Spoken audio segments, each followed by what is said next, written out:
Yeah, we can start. Yeah, Shreya, we can start. We have almost 100 attendees, more than 100 actually. So we can start off.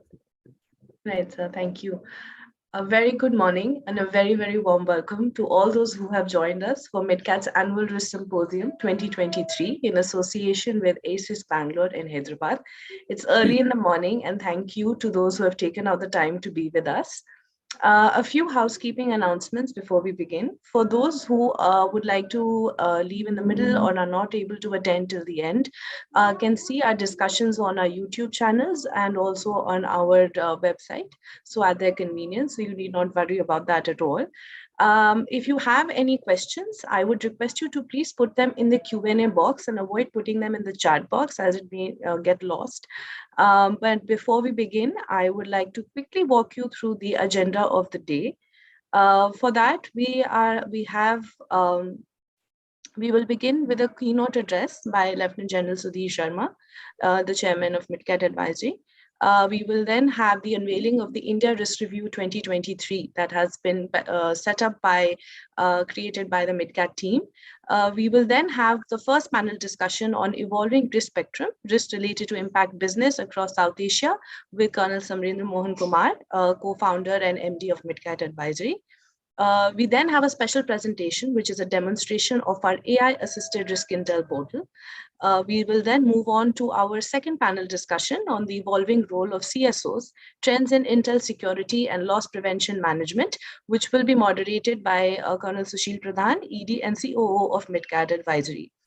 We then have our final panel discussion for the day, which is growing eminence of technology in security. And this will be moderated by Mr. Pawan Desai. He is the co-founder and CEO of MitKat Advisory. We will have summing up of and closing remarks by Ms. Aparna Gudar. She is the Associate Director, Predictive Risk Intelligence Team at MitKat. So before we begin our program, we have a keynote address from Lieutenant General Sudhir Sharma, PVSM, AVSM, YSM, VSM, and the Chairman of MitKat Advisory. He does not need any introduction, but it is still an honor for us to do so. He is an acknowledged expert on strategy, defense, homeland, and corporate security. The General has held distinguished leadership assignments in India and abroad, including the command of the largest field formation, head of logistics of Indian Army, and military attaché to the UK.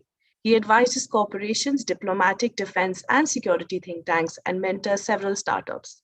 He's a speaker and an author of repute and has been decorated twice by the President of India. So with this, I hand over to you. Thank you, Shreya. Great pleasure to be among all the distinguished delegates, speakers, panelists, and the participants. Wishing you all a very happy New Year. I start by saying that we live in an area of great strategic flux. In fact, I'll go on to say that it is a geoeconomic, geostrategic upheaval which is going on in the world across us. And South Asia is in the middle of this uncertainty. See, as the world transits from a US or Western-led world order and moves on to a new world order whose contours are really not yet well defined. I would say we are in a place of a world adrift. In fact, a world between orders. In the past, when the Cold War was being played out, South Asia was at the backwaters of this geopolitics. We were at the periphery, and we were very happy to be left out of it and getting on with our own things. But now, we are in the center of this. The Indian Ocean region, the South China Sea, the complete fault lines of the world pass very close to South Asia. And willy-nilly, we have become the center of the complete geopolitical maelstrom which is going on in the world. So we can no longer ignore it, and we are part to it. In fact, it is my feeling that the balance of world power, or the new world order will come in, will depend upon how Asia in general, and South Asia in particular, is set up. So therefore, we are going to be the defining part of the new world order as and when it comes up. And we cannot but be at the center of what is going on in the world today. Now, having said that, I must look at South Asia also a little bit and say that it is also an era of great opportunity and great leverage. In the past, I do not remember countries like India, Bangladesh, or Nepal, or even Pakistan being so important to the rest of the world. And therefore, today, we are punching above our weight because we have become so important in the overall balance of power. The complete population, the complete global production, the complete economies of the world have all shifted the center of gravity towards Asia and South Asia. And therefore, the destiny of the new century will be written in the South Asian context.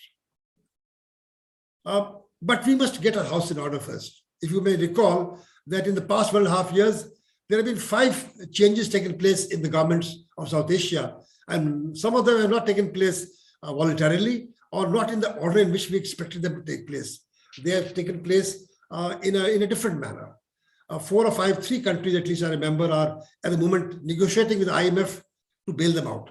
But we are not alone in that. Nearly 50 countries in the world are also in talks with the IMF to bail them out. So there are a lot of economic headwinds, and we are reminded of the Lehman Brothers days today. But today, geopolitics, geoeconomics, both are stranding us. Yet it is an area of great opportunity for us to do so. But we cannot be not aware that the global headwinds will reduce inflows, tourism, and once the Western world goes down, a lot of export things which are done by South Asia also suffers. So we'll need to set the thing up and sort the thing out.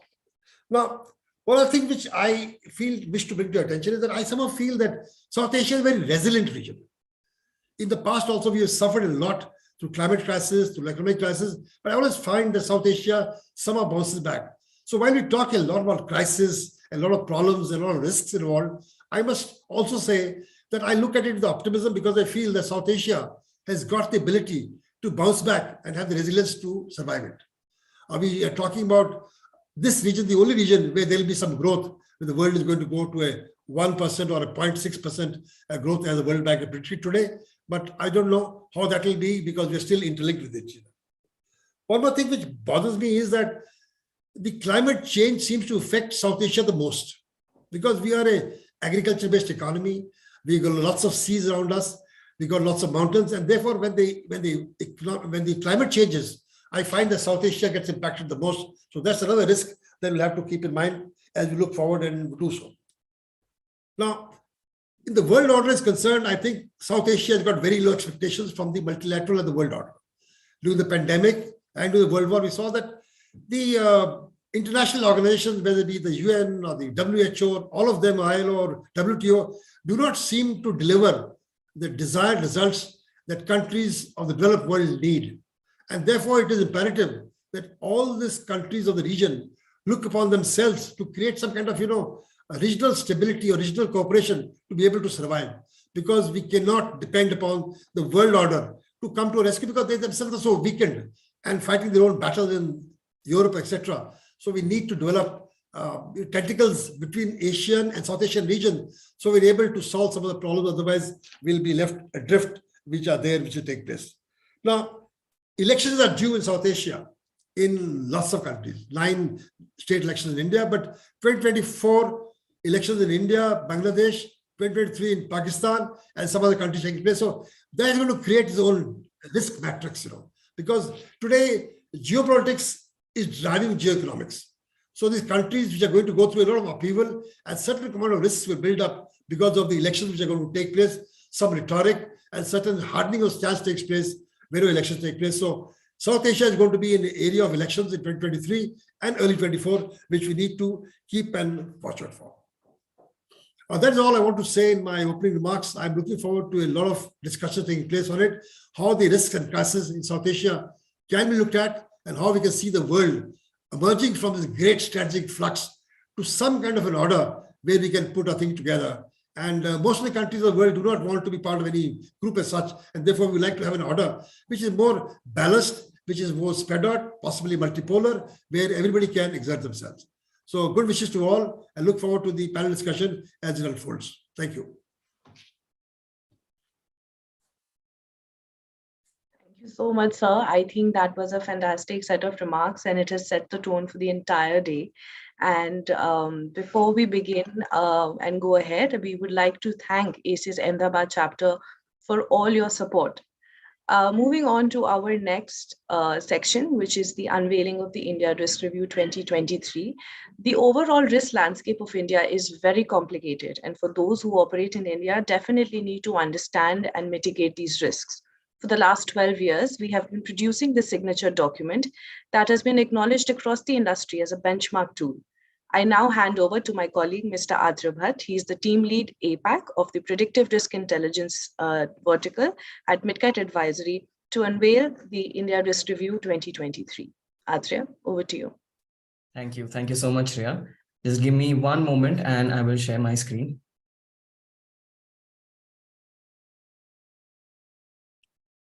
Right. Can I get a quick acknowledgement if my slide is visible? Yes, it is. Perfect. A very good morning and a happy new year to everyone present today. Now I realize it's early in the morning for a lot of our panelists and participants and attendees. So again, thank you so much for attending MitKat Annual Risk Symposium 2023 or MAS 2023. My name is Atreya Bhatt and I lead the India and Asia Pacific team at MitKat's Predictive Risk Intelligence Department. India, as we know, is a very complex arena of a number of risks that affect businesses and other operations across the country. And in a lot of circles, business and otherwise, it's discussed more as an entire region rather than a single country. So through the India Risk Review, what MitKat tries to do is understand these risks and track the trajectory, their forecast, their impacts on businesses in a compartmentalized manner. So without further ado, it gives me immense joy and pride in unveiling the India Risk Review 2023 on behalf of MitKat Advisory. So this is the first look of the India Risk Review 2023, and I will be taking you through the document in just a second. Again, can I get a quick acknowledgement if the screen is still visible? Yes, it is. Thank you so much. So the India Risk Review 2023, like I said, is our effort at understanding the risk landscape of India.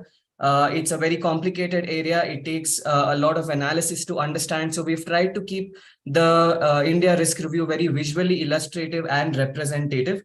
The India Risk Matrix is something that is a representation of the various risk factors, the events which are going to possibly escalate. We try to understand their trajectory on an impact and a likelihood scale.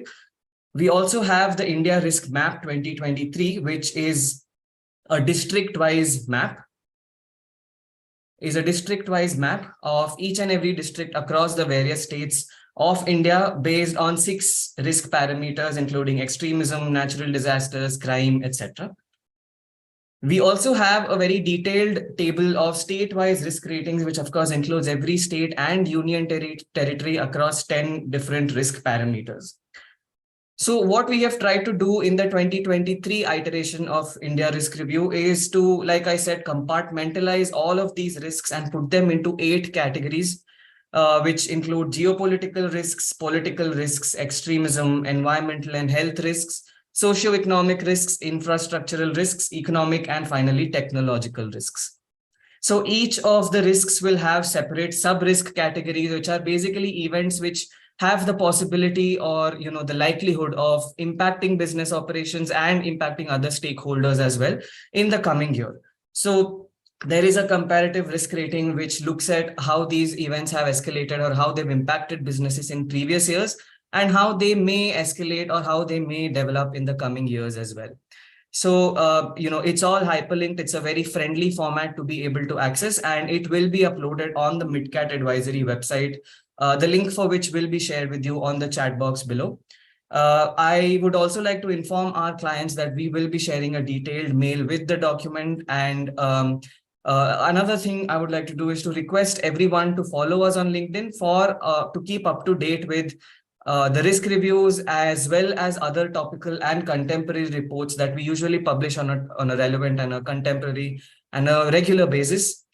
So with that, I would like to conclude the India Risk Review unveiling. But before I hand it back to Shreya, I'd just like to sincerely thank my team at MitKat. I'd like to thank my Associate Director, Aparna Guddad. I would like to thank MitKat's entire leadership team, who have always helped us with feedback, with their valuable inputs to make this India Risk Review a success.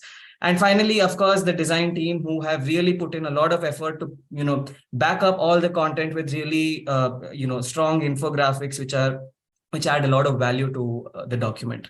So with that, I will hand it back to Shreya. Thank you so much, everyone, for attending the event, and we would appreciate any feedback on the document. Thank you. Thank you so much. Thank you so much, Atra. This is indeed a very proud moment for the predictive risk intelligence team and all of MitKat, obviously. Thank you so much for that presentation. And now we move on to the first panel discussion of the day, which is moderated by Colonel Samrendra Mohan Kumar on the evolving risk spectrum, the risks likely to impact businesses across South Asia in 2023. A very, very interesting, and I'm sure everyone's looking forward to this discussion. I don't think there's anybody in the audience who does not know Sam sir, but still I'd give a quick introduction to him. He is the winner of Sword of Honor and President's Gold Medal at Military Academy and a distinguished veteran. He is the alumnus of IIM Calcutta, King's College London, and Joint Services Command and Staff College UK. Also the co-founder and MD of MitKat. He has been instrumental in building it into a formidable global brand. MitKat now operates in 40 countries and works with more than 50 of the top 100 global corporations.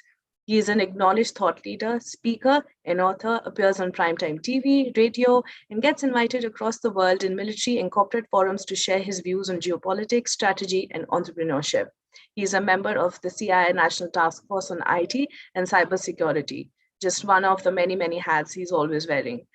Sir, with this, I hand over to you. Can I request all esteemed panelists to switch on their cameras? Yeah, thank you. I think we are all in. Great, wonderful. So thank you, General Sharma, for the excellent keynote, and Atreya for the comprehensive overview of business risks. Thank you, Shreya, for the very generous introduction. Happy New Year and good morning, ladies and gentlemen. Thank you very much for enriching March 2023 with your gracious presence and enthusiastic participation. We have a power-packed panel, so let me introduce my esteemed co-panelists. So not in any particular order, Shraddha Bhandari. She is an alumnus of Lady Shri Ram College and London School of Economics, I must say with distinction, founder of Dubai-based Confluence Consultants, an international expert in geostrategic intelligence, operational and socio-political risks. Earlier, Shraddha has been APAC head of geopolitical and security intelligence at Barclays. She has also worked across startups, governments, and world-class universities, guest speaker at Harvard, OSAC, and contributor to reputed journals on global affairs. So privileged to have you with us, Shraddha. Okay. Next, we have Sukrut Satarkar, alumnus of IIM Calcutta, member Indian Law Society, certified security management professional from ISMI UK. Sukrut has 24 years of rich and diversified experience across government, army, and MNCs. Of these, he has spent a decade with GE across businesses, aviation, power, oil and gas, and currently he is the Regional Security Director, South Asia for GE Healthcare. He's always respectful, soft-spoken, and excellent mentor to young professionals, contributes to social causes, and loves pets. So thank you, Sukrut. Thank you, Colonel Sam. Sumit Sharma is the Chief Security Officer India for Capgemini, a dynamic leader with a decade and a half of diversified experience across MNCs and 9 years of distinguished service with Indian Army. He's hands-on with various facets of building, shaping, and delivering enterprise security strategies during the growth, merger, transformation, and breakout phases of an organization. Sumit is passionate about an open and participative security culture, one that drives brilliance and profitability. So Sumit, warm welcome and looking forward to a very fruitful discussion. Thank you, Colonel Sam. And finally, Ian Fendley, CPP, he's the Regional Security Manager, Europe, Middle East, and Africa for Black & Veatch. And for those of you in New Delhi, if you think it's very cold and it's very early in the morning, Ian is joining us at, it's just around 5 a.m. from UK, from Bristol. So Ian, thank you for joining us during this freezing winter morning. Ian is a career soldier with multiple tenures in high-intensity combat zones. He's no stranger to India and this part of the world. He spent a fair amount of time and has traveled widely across the region and then from Afghanistan to Bangladesh and everything else in between. He spent a fair amount of time. He's been a speaker at leading global forums. So thank you once again. So this is how we intend to progress the discussion. I will take 2 minutes to recapitulate the global geopolitical landscape. And I think we are doing well on time. We are slightly ahead of schedule. So I will take 2 minutes. And each of the panelists thereafter gets 3 to 4 minutes for your opening remarks. Then I will direct specific questions to you. So kindly keep your answers brief so that we can take more questions from the audience. So audience, please feel free to type in your questions in the Q&A box, which is separate from the chat box. At the end, each of the panelists will get about 30 seconds for a final soundbite. Okay, so I begin my 2 minutes by first quoting something from Time magazine, and then I quote, over the last 2 generations, it has been a period of unprecedented prosperity. Global GDP tripled. More than 1 billion people escaped extreme poverty. Now progress has been thrown into reverse by mutually reinforcing shocks, COVID, Russia-Ukraine war, and global inflation surge in 2022. In 2023, billions of people will become vulnerable as economic security and political gains are lost. Global middle class will shrink and greater political instability will follow, unquote. Ladies and gentlemen, the US-led post-World War II global order has been challenged by Putin's invasion.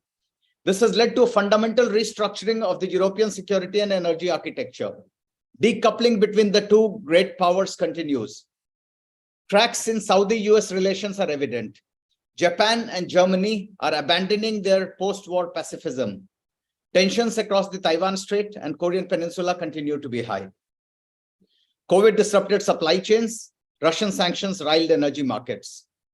Natural disasters and extreme weather events, the impact of climate change, geoeconomic confrontation, and cybersecurity. These will remain the key challenges in the short as well as the long term. So do the prospects of social polarization, natural resource crisis, and large-scale involuntary migration. Ladies and gentlemen, tech layoffs are making headlines. Hundreds of thousands have been laid off across the largest tech firms. Youth unemployment across the world remains high. Protests are back. Just the other day in Brazil, we saw Bolsonaro supporters invaded institutions. Tech disruptions continue to impact all of us. Yesterday, we saw a major disruption of flights across the US. Almost 1/3 of the flights were disrupted. But today, our focus will firmly be on India and South Asia. And Anjal Sharma and Atre have already set the context very well. So South Asia, ladies and gentlemen, is a region of immense promise, intense competition, and inherent fragility. Businesses operating in the region are prone to an array of risks. It is also a region of intense geopolitical rivalry because China wants to get in, US wants China out, and Russia wants to remain relevant. I could go on and on, but I will let the experts do the talking.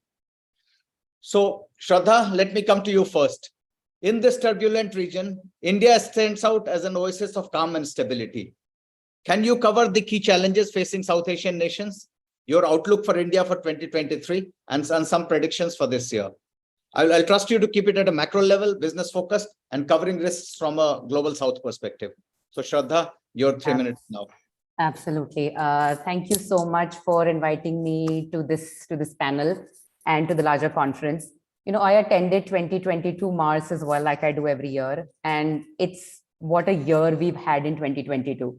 Right, so all geopolitical analysts have been saying for a really long time that we're in a superpower rivalry mode, that weaponization is going to be the key theme, that the international trade, payment, all of it is being challenged. But last year, I think, brought it to really stark limelight, right? With the Russian invasion of Ukraine, that was just one of the key triggers, which just sort of led to events which I think all of us were anticipating, but none of us were predicting were going to happen with this speed.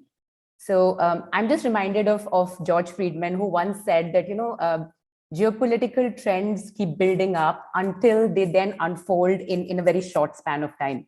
So nobody can really say when they're going to sort of span out, but analysts can keep looking at these trends and help businesses, organizations, and companies to prepare for them as and when they come. So just a brief of the worldview, because a lot of them are playing out in the South Asian region. So you had the COVID, we were just getting out of COVID when Russia invaded Ukraine. After that, of course, we've had a massive series of shortage of commodities, food, fertilizer, energy prices sort of shot up. Energy was used as a weapon, inflation in a number of countries, which meant that the Fed started tightening and other central banks followed. A lot of emerging market economies, which had sort of dollar-denominated debts, which includes Pakistan, Sri Lanka, Bangladesh, ended up with a very strong dollar. Their import bills shot up. Their forex reserves are low at the lowest. I mean, I think Pakistan is now struggling with almost 3 weeks of forex reserves. It's a lot of that led to with the three trends that I see panning out in South Asia, which I call first one, that it's a region of turbulence, right? It is a region of turbulence because of three main reasons. We've seen political crises, we've seen economic crises, and we've seen the impact of what I call the three C's: COVID, conflict, and climate change, right? So political crisis, I don't need to point out. We've seen Imran Khan's ouster in Pakistan, followed by a government which is highly unstable at the moment. In Sri Lanka, the president was literally driven out by popular protests. In Bangladesh, there is a protest, there's violence against the ruling sort of Awami League party almost every day. We're in Nepal, a new government has just been sworn in, but it remains extremely, there's a breakdown of trust between the population and the governments across these four countries. In the economic crisis, inflation is in double digit in more of these countries. Their forex reserves are dwindling. There's a power outage because energy import bills are just so high. You know, Bangladesh used to be a manufacturing beacon. With COVID and now with the Russian-Ukraine war and everything getting more and more expensive and supply chains getting reinvigorated, Bangladesh is suffering from some major economic crisis, which was the pillar of Awami League sort of stability and their credibility. So now that's being questioned. And then, of course, climate change. We've seen massive rains in Pakistan. So General Sharma pointed out earlier that this is a region which is very agricultural oriented. So climate change is one of the major reasons. So what we've been seeing in 2022 will continue into 2023, which is sort of a political crisis in these four countries, an economic crisis, which will largely depend on how the Russia-Ukraine war pans out. But I'm not hoping for any better scenarios, at least in 2023. In the midst of that, we have the second trend, which is India. You know, a very big foreign journal has said that Ukraine's war has made it India's world, right? So India has emerged as this beacon of stability. And there are three reasons that I point out here. First is political stability, right? Whether you agree with political ideologies, whether you agree with government stance, political leaders, etc. India at the moment, at the center, at the state, and at the local level, has strong governance, a continued spectrum of governance, which is very rare because we've been a very sort of coalition-oriented consensus building. That gives a lot of confidence if the government can deliver on the sort of promised reforms. Economically, we're at a good position, right? So inflation has been curtailed because of cheap Russian gas. We have supply chains that are moving out of China and moving into India. Apple is one example, but a lot of countries are increasingly now looking at India. And we have the demographic, the development, and the domestic dividend, right? And this is years of government reforms that have gotten us here. In 2023, obviously risks in India remain. You know, it's such a big country. You've got risks of sort of civil unrest, sort of political opposition. You've got insurgencies. You've got security threats. But these seem more limited than they have in the past years. Policy regulations are fast changing, so that's something that everybody will have to look at. Where we're fast embracing tech, digital payments, etc. We're now going to the world and sort of teaching them. And ease of doing business is improving, but our labor, the talent, etc., needs to be nourished. And the third one, which I'll talk about a little later in the Q&A for the lack of time here, is India's growth and sort of what's happening in China and Ukraine is essentially obscuring a lot of festering security and geopolitical aspects in South Asia region, which I think are going to become big in the mid to the short term, right? So the AFPAC region, I will watch very, very closely with what's happening with the Afghan Taliban and the Pakistan Taliban, and I will highlight this a little later. The Indo-China conflict, especially as China starts asserting its muscles and Russia falls more and more into the Chinese sort of sphere of influence. Elections have already been pointed out. We're a year of elections sort of next year and sort of next to next year. And the superpower rivalries, as they lead to more and more sort of nationalization of tech supply chains, of what is required for renewable energy, of the major sort of aspects of industry, a lot of which India especially is only starting R&D into, so semiconductors, AI chips, etc. But that's my 3 minutes. I will look at some of these trends in the later questions, if that's okay, Colonel Sam. Yeah, thank you, Shraddha, for that comprehensive overview. Sukrut, to you next. So how did the situation in India and neighborhood look from your vantage point? What key risks are likely to engage our attention in 2023? You can cover these and more in your 3 minutes. Absolutely, Colonel Sam. Good morning, good afternoon, and good evening all. I understand we have multiple country participants here. And thank you, Team MitKat, and thanks to Colonel Sam specially for this generous introduction. I'm privileged today to be sharing this panel with eminent colleagues Shraddha, Ian, and Sumit here.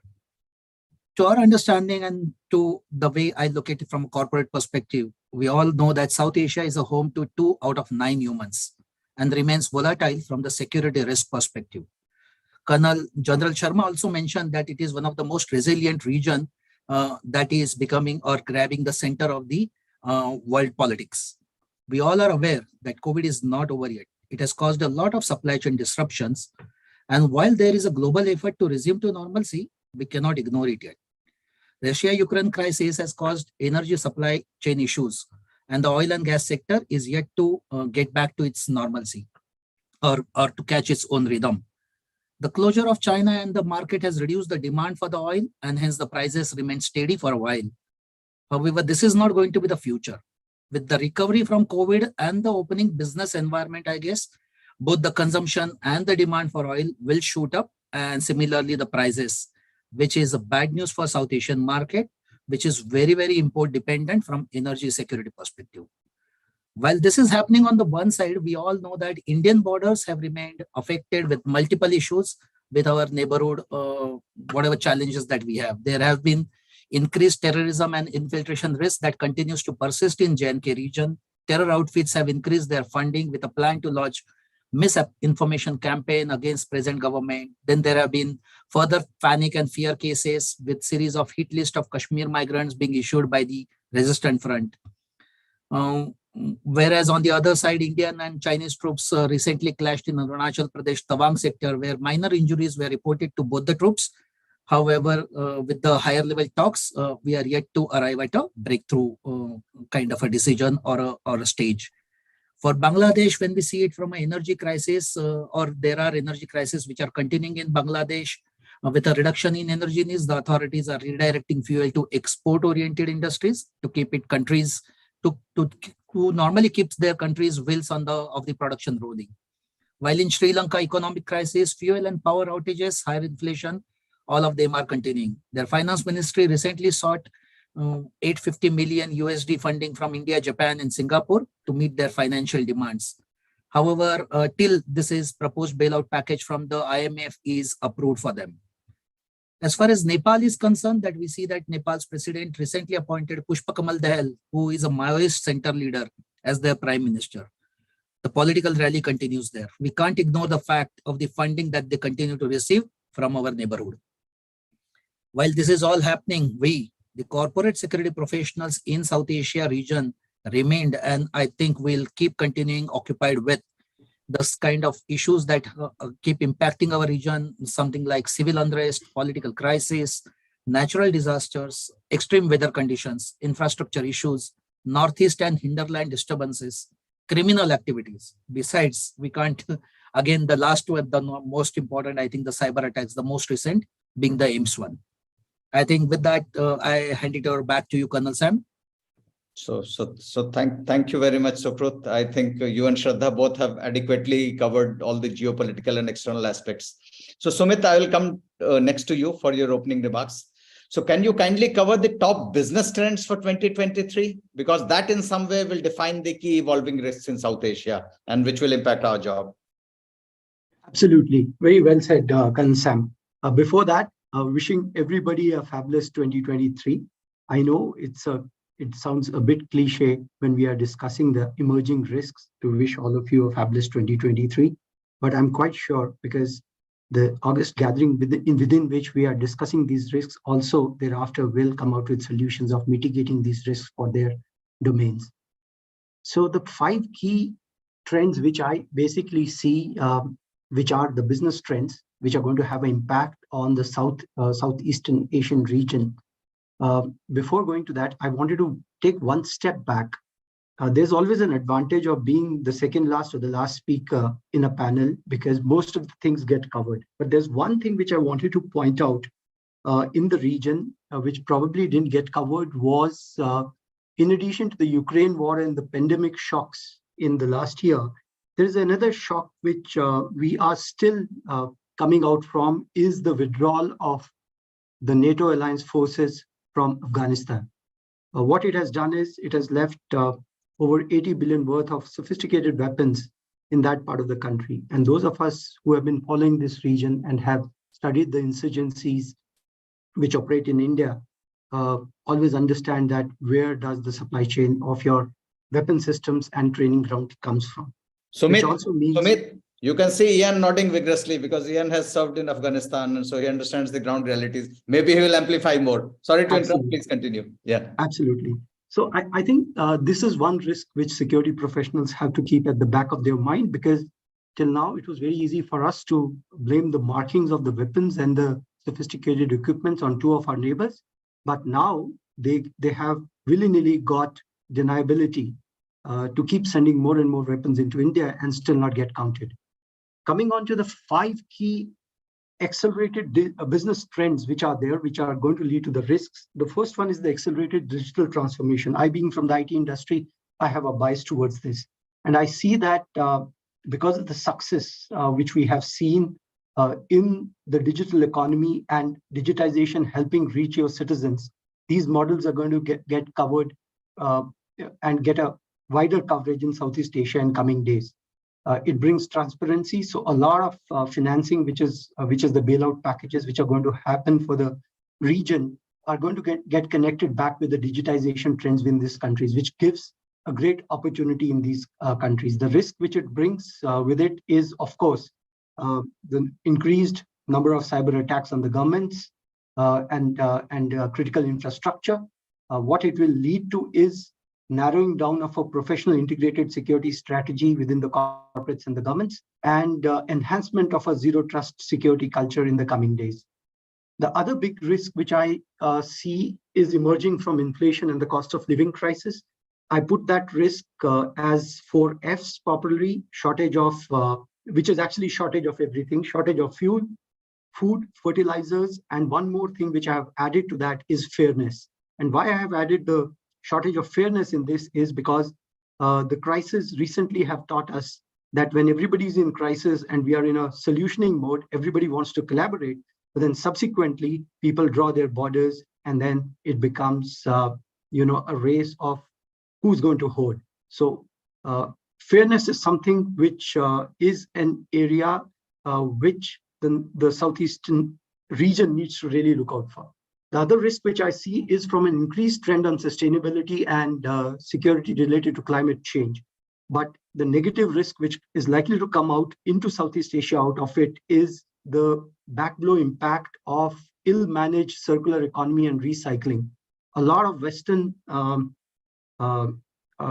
recycling ships are going to land into the ports in Southeast Asia. And when this happens, it automatically leads to other things like corruption, hawala, nexus, transfer of money, which otherwise was put on hold through the terrorist channels, will now start coming through disaster financing back into the region, which can then be used by certain elements or known elements against other countries. The other aspect which I see is that all this is going to lead to a greater emphasis on an immersive customer experience.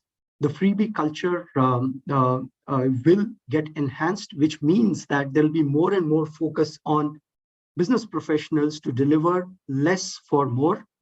And then what will come into question as a risk is the long pending debate between a customer being the king versus customer being the friend, and the human dignity which gets involved in between. Global supply chains and its geopolitical realignments has been talked by most of the panelists here. In this, the limited point which I want to make is that the global supply chains realignments are going to also define to an extent the geopolitical realignment in this year. And as a result, material, manufacturing, labor, and talent competitiveness is something which is available in Southeast Asian region. It is going to become a competitive commodity for the rest of the world. So I will put a pause here, and going forward, I'll be more than happy to dwell more on the information technology industry related questions, because I still feel that IT is not in the doldrums. It is still a beacon of great hope. So thank you. That was very comprehensive, and thank you for giving perspective from the IT industry side. Ian, thank you once again for joining so early and waiting so patiently for so long. So like finally come to you for your opening remarks, and I saw you nodding, like a South Asian, literally. You picked up this habit of nodding, looks like here, when the name of Afghanistan was mentioned. So you get 4 minutes. Thank you very much, and thank you very much to my esteemed colleagues pointing out some very, very pertinent and topical subjects. I think most of my sandwiches have been stolen, but a couple of things that I think need to be emphasized is the advancement in technology. I remember as a young boy, I grew up in Africa. I remember going to some of the rural areas, and they still used a wind-up telephone in order to communicate. And now we've got devices where you can scan a dating app, you can order a pizza, you can check your bank balance, you can buy cryptocurrency, you can scan an intelligence package, and you can communicate with your boss and say hello to your parents, all in the space of 30 seconds to a minute. The advancement in technology is enormous. And look at that application of technology in an environment like the Ukraine. Everybody's getting an opportunity to test their wares in that environment.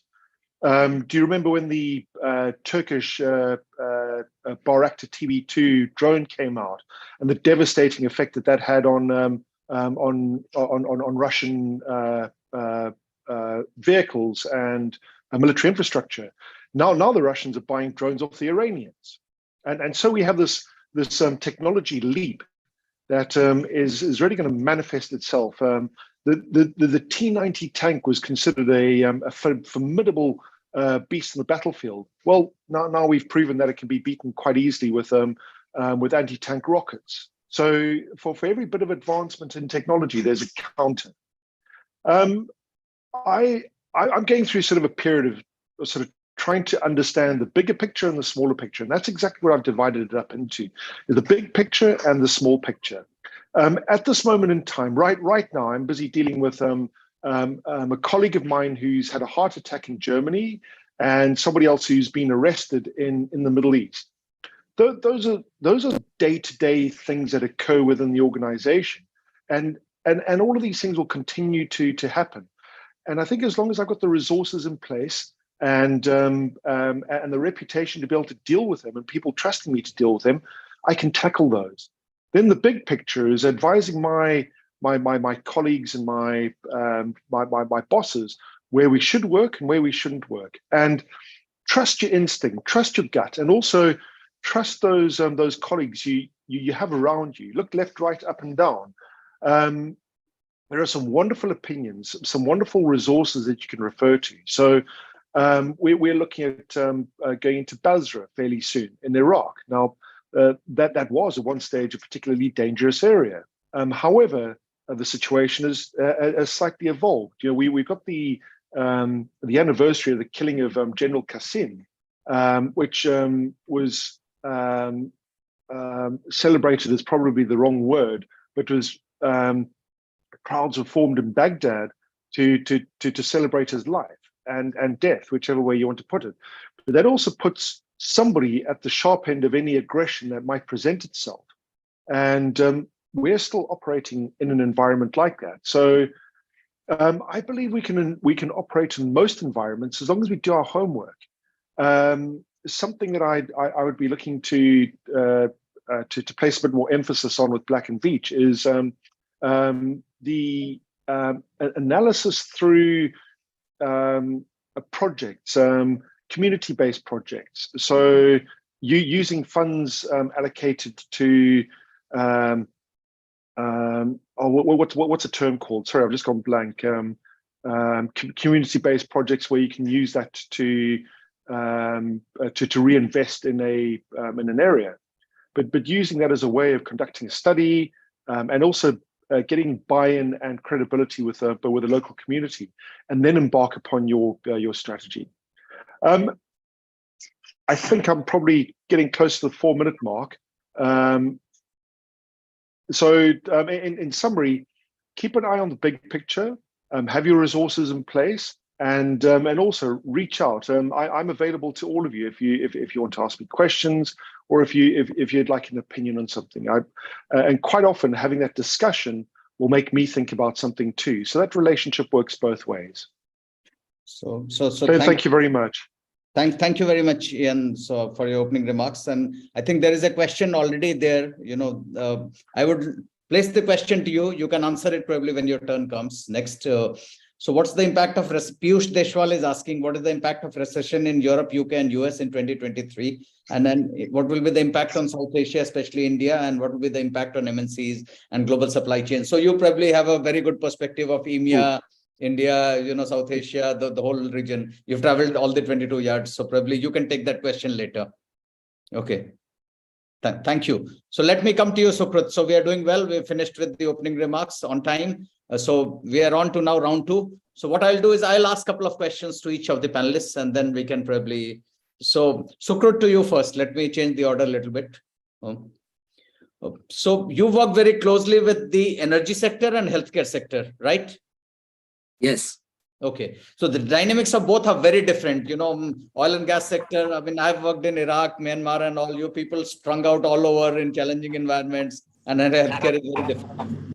So what key risks across these sectors engage your attention? Absolutely, Colonel Sam. By virtue of the nature of the business itself, the oil and gas risk is more raw in nature. Our engineers typically grease their hands in harsh weather, difficult terrain, and challenged environment. The customer mostly remains government and the oil and gas majors in India or other countries, whereas the risk in healthcare is less intense, being hospitals, the customers. The environment itself it normally dictates the entire risk matrix, wherein in healthcare, the environment is well protected, field conditions are little better. Let's take an example of Jharkhand, same state. While the oil and gas engineers deliver a project in the remote neighborhood of Bokaro, and probably Dhanbad oil fields, the healthcare engineers slog their day out in hospital in a Ranchi or Jamshedpur town of while installing or maintaining an imaging machine. So this is the kind of the ground or the rest of the I would say condition itself dictate the risk, where in oil and gas the risk is even dictated to a level of kidnap and ransom, whereas in healthcare probably it is limited to a workplace violence or some otherwise those kind of issues that erupt out of the business environment. That's it. Okay, Sukrut, can I take a supplementary? Okay, risks are very well understood. So how do you actually mitigate these risks on an ongoing basis? You come from a very, very structured organization. I'm sure you have a structured way and template for managing these risks. Yeah, Colonel Sam, this is very interesting question. I can say that at GE Healthcare, our top 5 deliveries are, if I have to name, the first is implementation of global minimum physical security standards. The second, periodic site security assessments. The third is security awareness training. The fourth would be effective travel security program. And the last but not the least is, most important is crisis preparedness. If I have to take 15 seconds on each one of them, probably I'll say global minimum standards. There are different standards set for low, medium, and high risk countries, be it physical security, system security, and so on and so forth. Our job is to make sure that they are consistently audited and implemented at every site, do a market entry analysis, and make sure that country specific or the region specific global minimum physical security standards are implemented before going live at that site. The second is periodic site security assessments. Once the site is live or whatever is happening, make sure the sites are audited frequently or assessments are done. For some sites, it could be once in a year where there is a risk is low, whereas for business critical sites or maybe high risk area locations, it could be twice or more also, basis the changing risk environment. The third, as I said, security awareness training. I think this is crux for a connect with your entire audience or your the entire employee population. This is very important for judging the effectiveness of your security program. Remember, more the employees are made aware of the risks and the mitigation resources available, better is the response to the situation. So engage with them frequently and keep it meaningful for them. We typically deliver a monthly awareness program, and we encourage most of our employees to join whichever session they are not. And we have 12 subjects across the year, which are high important value that we expect employees to be made aware of, so that there is more traction and employee become self-understanding, or they deliver their responsibility very effectively.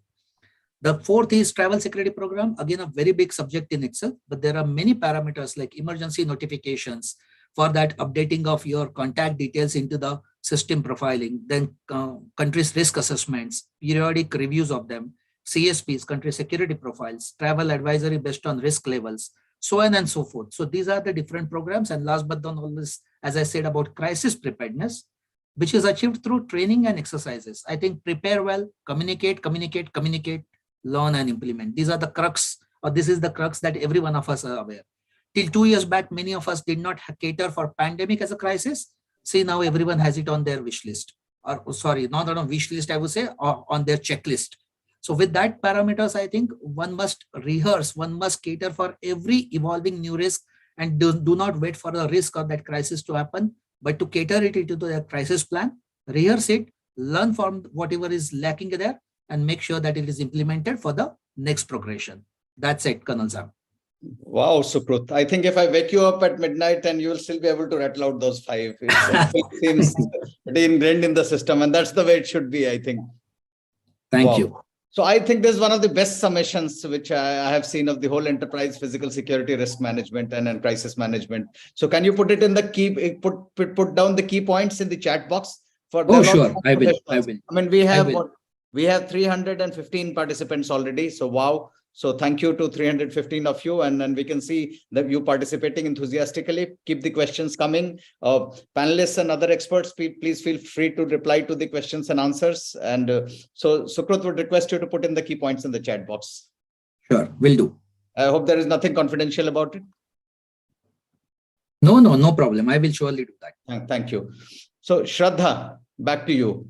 I mean, you outlined the key risks and trend lines, and I think a bit of discussion was still left, some of your remarks. I think you're cognizant of the time. So, I mean, how are these risks likely to unfold and impact businesses in 2023? So first part would be that, and then I'll come to you, what to do about it. Great. So I think a lot of it has already been covered. The model that we use for risk assessment for businesses is called the global model, right? The global, national, and local.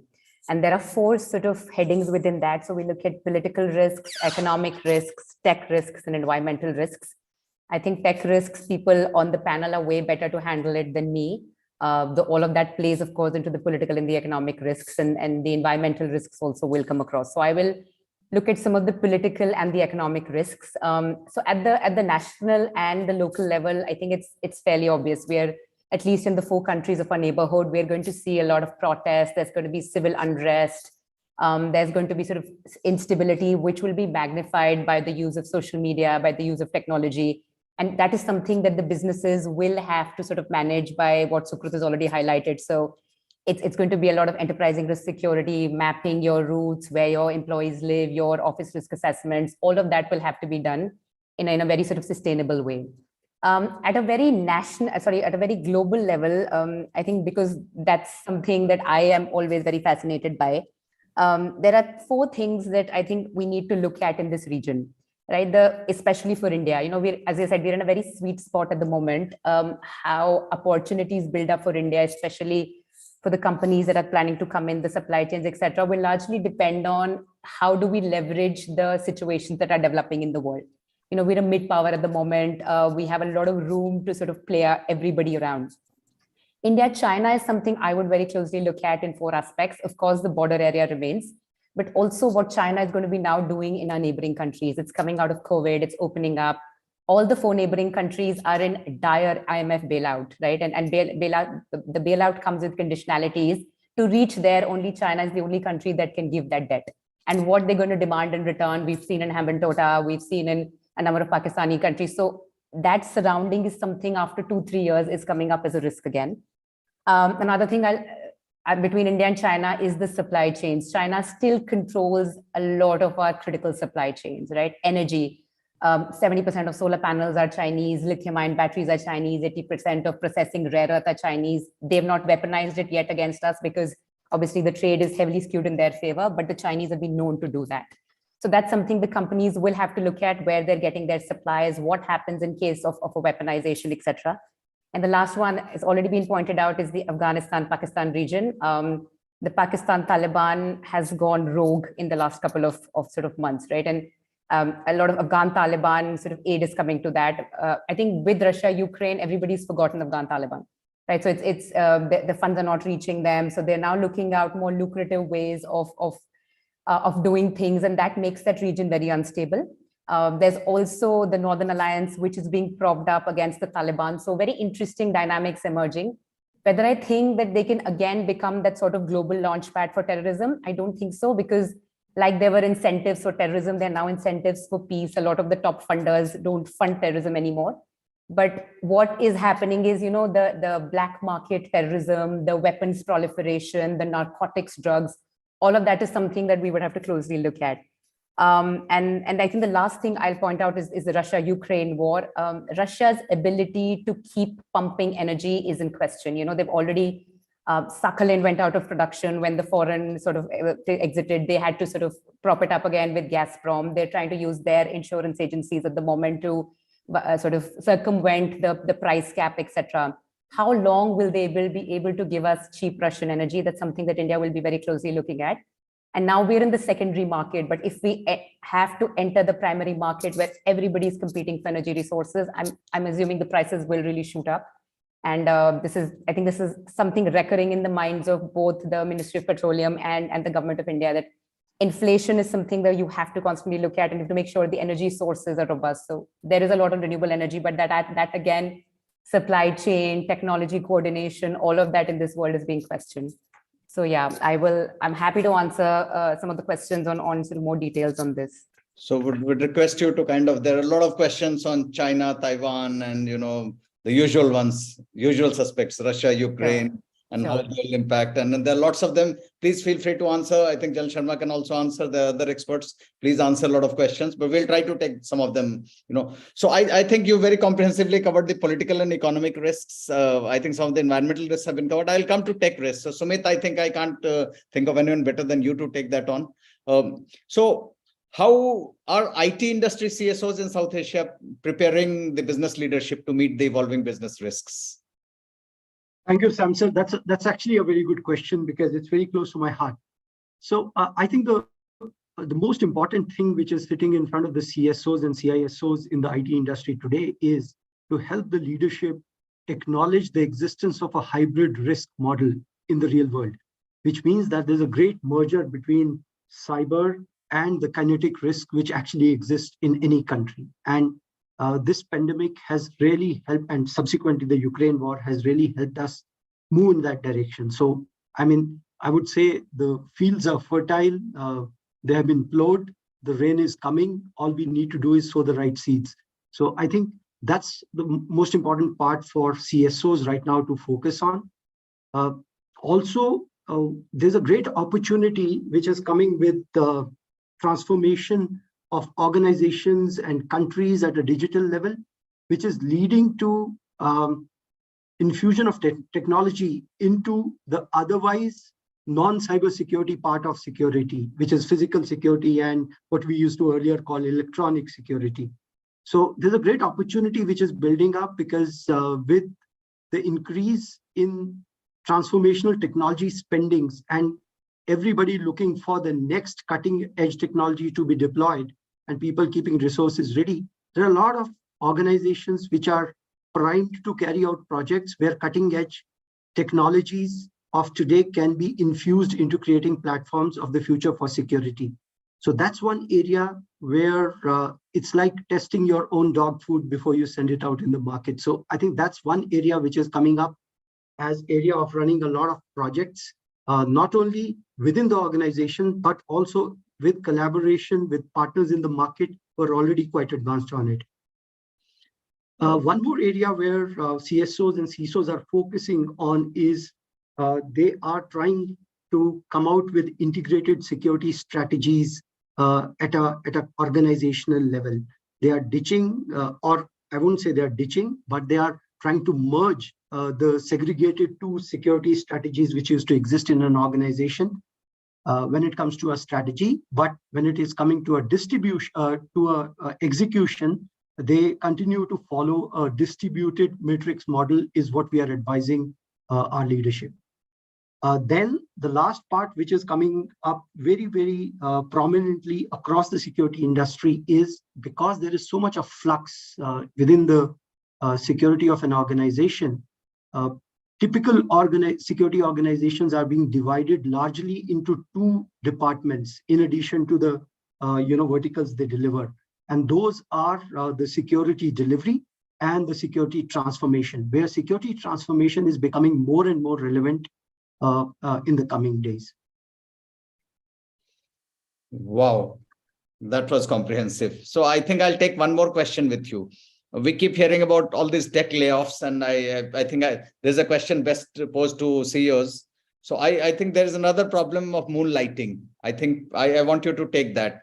So my question to you is, will the emerging gig economy talent management model in South Asia add to the talent fraud risks? We heard people working on two companies together at the same time. So what's the future of that? How you're tackling that? If I share a recent survey which was done by NASSCOM, which is very relevant because NASSCOM primarily focused on India. So it was a collaboration between Aon and Indeed and NASSCOM. So they did a survey of all the tech companies, especially on the gig economy, post the moonlighting incidents and the bad press which came out of that. So globally, the gig economy is worth close to around 500 billion, out of which the Indian gig economy is just worth around 25 million. It is something which is unbelievable. So there's a great opportunity of growth of gig economy in the coming days. So 2023 through 2025 till 30, you will actually see almost a 400% growth in the gig economy workers being made available to you. So the gig economy workers actually, if you ask me the question, do at this point of time increase the talent fraud risk? Answer is definitely yes. But is there any other way out? The answer is no, because if you hold back the execution of a policy where gig workers are contributing to the tech economy, then it leads to other major risks like moonlighting and people working double and even leading to compromise of security. So from that perspective, if you ask me, there are skills like software development, data analytics, even to an extent your UI and UX design, which earlier was thought needs that human touch and needs your own people. It is something which is being now delivered by these gig workers. So why these gig workers are becoming so attractive is because what companies have seen in 2021 is that there's been a 24% increase in efficiency in terms of the tasks being completed in times by gig workers versus full-time employees. So this actually is increasing over a period of time because there has been an infusion of better tools when it comes to delivering tech work, right? In addition to this, artificial intelligence is automating so much of your code writing work that it is becoming very, very easy for people who are better exposed in the economy as consultant and gig workers to deliver. But definitely there is a risk, which is a hurdle of verification of security checks, which if you ask me is a great opportunity for the security industry as well. No, I was just saying, are you going to kind of see, we are going to have 4% increase and a lot of work can be probably outsourced. So it's a great opportunity for India. Do you think that, are you going to restructure your contracts differently so as to reduce the risks or is there kind of any thoughts on that? I'm sure. Absolutely. So I think when it comes to, defining the gig workers, I think there's going to be a very clear definition which is going to now come up in this year about what gig workers are and what they are not. Like, for example, subcons are not gig workers. Gig workers are more consultants, more temporary in nature, engaged for the project they are at. And they also have the privilege of moonlighting. It's like any consultant working, which means you can work for multiple organizations. So it is, if you ask me, a consulting model. So there will be contracts, employment contracts, which will be more pointed, more stringent, more clearly defined, which are going to come up now. Whether those contracts are going to be the preferred contracts, most of the organizations in the tech industry are going to pick them up as a preferred contract, because that's an economy which still needs to be really integrated back. And with this report coming from NASSCOM, I feel that there is an unofficial stamping of approval from NASSCOM also to encourage industry, the industry to go in that direction. Wow, that's encouraging. I think all NASSCOM, us, we are all on the same side, and we are very optimistic about this new model of working. So I think, Ian, once again, thank you very much for waiting. And there are a lot of questions, I think, and many of them are close to, people want to know what's the view from London. Piyush Deswal wants to know what is the impact of recession in Europe, UK, US. I mean, every day we hear of a lot of strikes. You've had 3 prime ministers in 2 months, and then 5 in 6 years. So, I mean, so what's happening, and what will be the impact on South Asia? There is Vijay Wagh is asking how it will impact India. How will the US-China dynamics impact India? There is a question by Rakesh Pandey, how India can counter China in terms of economics and tech. So there are lots and lots of questions. You can take up whichever you want, and anything on APAC. So.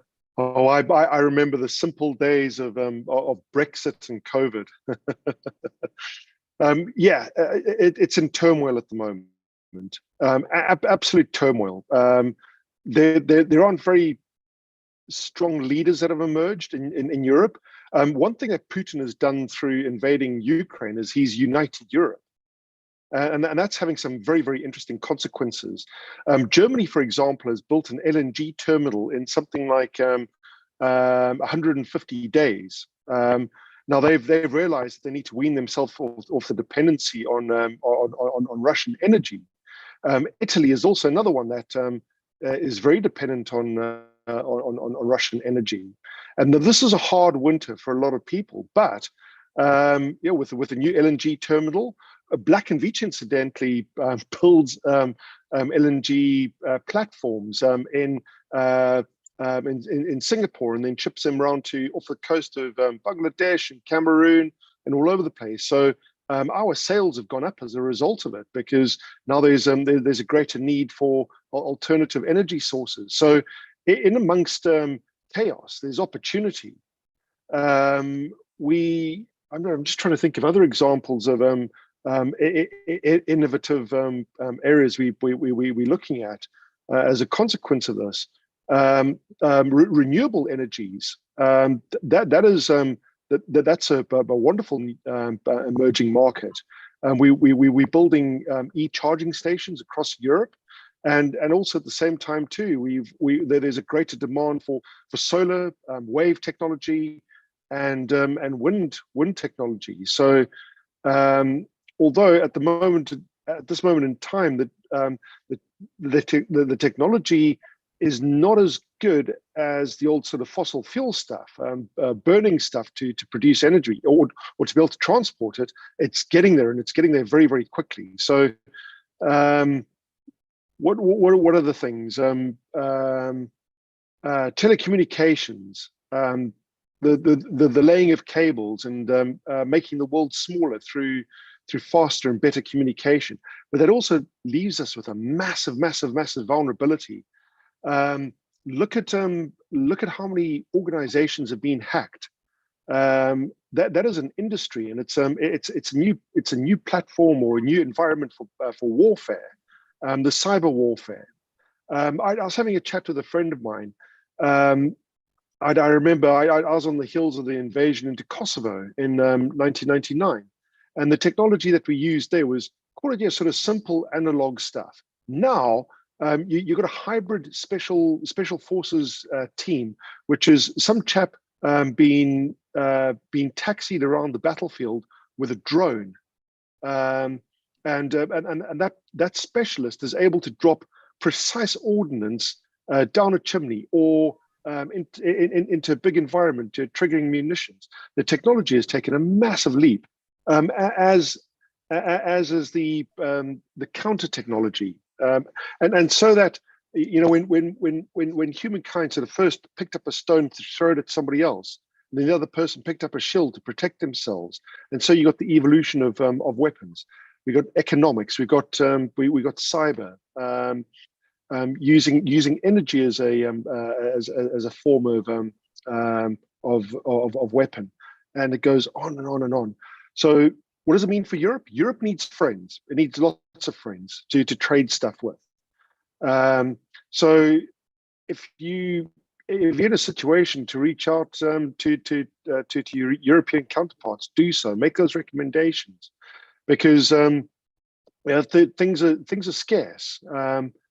And manufacturing, we trying to, Europe and the US is trying to wean itself off the dependency on China.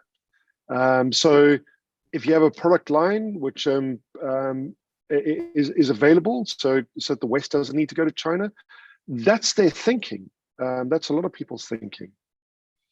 So there's opportunity amongst chaos. So thank you. Never waste a crisis. I think you are from that school of thought. So great. I think, Shraddha, there are a lot of questions coming for you. I think there is question on China, Taiwan. I mean, there are questions from Wabho is asking, you know, on what is the risk of escalation of China-Taiwan conflict? You know, how is China's current situation impacting or will impact India? Then there are questions from Alok on meltdown in Pakistan and how it will impact terror activities. Ankit Sabarwal is asking questions on Sri Lanka. Ankit is himself an expert, so probably very few people can add further to what Ankit already knows. Rohan Mehta has got again question on Pak, and so there are a lot of questions I think coming on Pak. So you can probably put together, and Shraddha, just you know 1 more minute to just explain on Pak terror activities and everything. And Sukrut, there is a question on, you know, how to handle risks, which you have already explained. So probably you can just type out the answer. So and then we'll probably go to summing up. So there are a lot of questions, and if anybody has any closing thoughts, then you can go before we come to the final sound bites. So Shraddha. Awesome. Again, nobody has a crystal ball. As I am a big believer, we can only look at trends and prepare accordingly. In the Indo-Pacific, I think globalization 2.0 is going to be inherently unstable, right? So you've clearly identified China as an adversary, whether it's reshoring, offshoring, onshoring. So there was this joke that Apple used to keep the peace in the South China and the East China Sea and in Indo-Pacific because it was everywhere. Now, all of that is now sort of being revamped, etc. So the China-Taiwan tensions will remain. When it's going to happen, how it's going to happen, the modus operandi, we'll have to wait and see. But for the supply chain in this region, for the South China Sea, for the East China Sea, we have seen increasing militarization. I don't think we've seen this kind of militarization in a number of years in the region, right? So that's something we will all have to closely look at.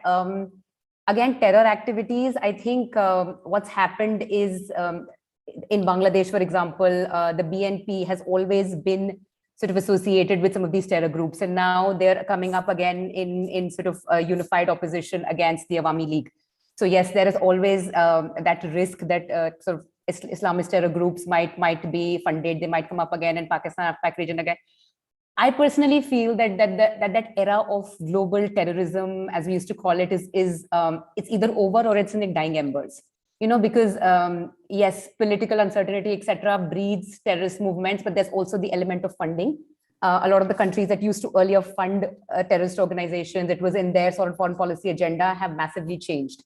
You know, Middle East, where I am based, is a very changed area. They're going in for massive sort of opening up. There are new rules of liberalization being passed everywhere. The religion is sort of reforming. So all of those trends are taking place. I think one of the reasons what has happened is Russia is now otherwise busy, right? So Russia, China on one side and the West on one side was keeping some sort of peace in these areas, what we call frozen conflicts.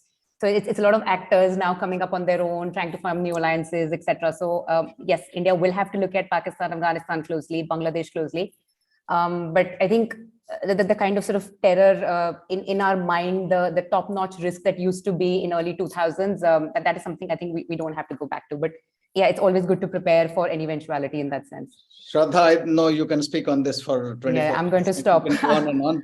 We can go on and on, but I think it has been a fascinating discussion. And there are a lot of questions from Vijay Wagh, Rakesh Pandey, Vaibhav Valvalkar, Sushil Kathayat, Alok Tyagi, Ankit Sabarwal, Rohan Mehta, PK Kurian. PK Kurian has asked a question, how do you manage it?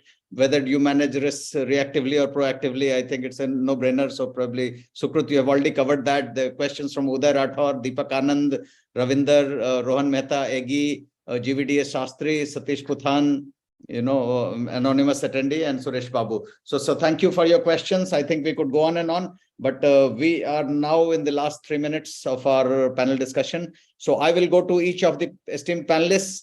You have 30 seconds exactly for a closing soundbite. Okay, so we start in the same sequence in which we started. Shraddha, to you first.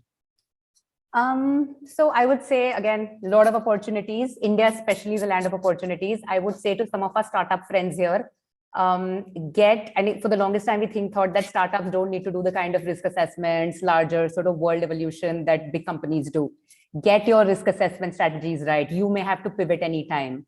And secondly, I will also closely look at the technologies of the future as they're emerging. I think we have discussed here, metaverse, crypto, blockchain, and their potential to sort of disrupt the powers of governance, central banks, nation states. Ukraine crypto is a use case. Russia crypto bypassing sanctions is a use case. So all of those things also will have to play in your risk analysis. We've not really touched on that because I think the time wasn't enough, but that's an element that you would also look at. Wow. So build in security, at the planning stage rather than bolting it on as an afterthought. Absolutely. An exit strategy is as important as an entry strategy in all geographies now. Wow, brilliant. Sukrut. As nations of South Asia, we can't change our geography. I think we have a shared destiny and together only we can grow. At an organizational level, remember, security is everyone's responsibility and each one of us must play our part. That's it, Colonel Sam. Wow, awesome. Awesome. Sumit. So, Colonel, my take is that if the action and the growth is in Southeast Asia, I think it's high time now for security players from Southeast Asia to create a narrative of security which is not dominated by the Western view of Southeast Asia. So it's very important to do that.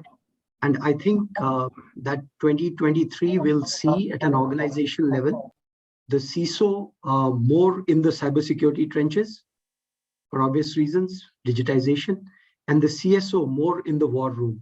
Having said that, security leaders with qualified, lean, and integrated teams will carve their own path to the boardroom. So cybersecurity will become more tactical. If I were to put it in a non-diplomatic language, cybersecurity will become more tactical and physical security will become more strategic function. So thank you. I think become more tactical, but since the number of incident management for them will be so high, they will have no choice to but make it a delivery model or a tactical model. Wow, awesome. And Ian? I would say continue to invest in education, remain curious. And also when it comes to your plans, bake in contingency. Make sure that you have a plan B and a plan C. And don't be afraid to ask. Was that 20 seconds? Wow, that was awesome. So Shraddha said 3 C's, COVID, conflict, all that. And you said 2 C's, curiosity and contingency. So, wow, I think it was a fascinating discussion. I learned a lot from all the perspectives on threat and risks. And World Economic Forum report had just come out. I think the top 7 risks that the World Economic Summit says over a 2-year horizon, that say 10, but I have clubbed some because 3-4 of them pertain to climate risks. So first is cost of living crisis, natural disasters and extreme weather events, geoeconomic confrontation, societal polarization, cybersecurity, natural resource crisis, and large-scale involuntary migration. So, ladies and gentlemen, India has recovered smartly from COVID, fastest growing major economy, GDP to double to 7.5 trillion by 2031, third largest economy and stock market before end of decade. We have lifted 415 millions out of poverty in 16 years. Up to 2021, but as per UNDP, India will account for 20% of global growth over the next decade. You will see a lot more offshoring, and India will be a net beneficiary of China +1 plus Europe +1. However, risks remain, and business leaders will continuously look up to us for our support in mitigating risks to acceptable levels. So we will have a job at our hands. So thank you, esteemed panelists, Shraddha, Ian, Sumit, Sukrut, and as Sukrut aptly summed up, security is everybody's responsibility. We all have to play our part. And a huge round of applause to the wonderful audience. Thank you. Thank you. Once again, wish you all a very happy new year and looking forward to balance of the session. Back to you, Shreya, 1 minute ahead of schedule. Thank you, and wish everyone happy 23. Thank you. Thank you so much. Thank you so much to all the speakers and MC's delight. Wrapping up the session, not only with so many points discussed, but so succinctly with so much clarity. And I think the audience has already joined me in saying that what a fantastic session and a great start.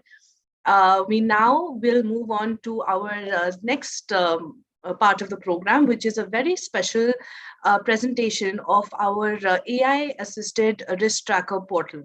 So the idea of building this completely proprietary tool that has been built by MitKat is to, and it was designed with the aim of reducing manpower and increasing efficiency at command centers. So now I would request my colleague Diksha Barua. She is a geopolitical analyst with the predictive risk intelligence team at MitKat to please walk us through the demonstration of the risk tracker portal. Over to you, Diksha. Thank you, Shreya, and a very good morning to everyone present here. I am Diksha, and I am a geopolitical intelligence analyst with MitKat's predictive risk intelligence team. And I will be taking you through a very quick demonstration of MitKat's risk intel tracker platform today. Before we begin, I just request a moment to share my screen.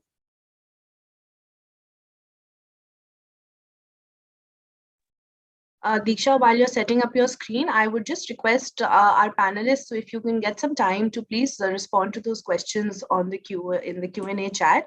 And to the audience, please write in your questions in the Q&A chat box, as you know, they get lost in the comment section. So just these two requests. Thank you so much. Back to you, Diksha. All right. If somebody can just confirm if my screen is visible. Yes, Yes. it is. Yes. All right. So MitKat's portal is divided into 4 aspects. And to begin with, this is the first screen that the user arrives at. It includes all office and asset locations that are provided by the client in advance, which are marked by green geotag markers as visible here. The yellow, orange, and red diamonds visible on the map are alerts that are relevant to the specific client location and have been created by our team of analysts after due verification and risk analysis. So when you hover over these diamonds, you will see a concise summary, and you will find a detailed analysis of the event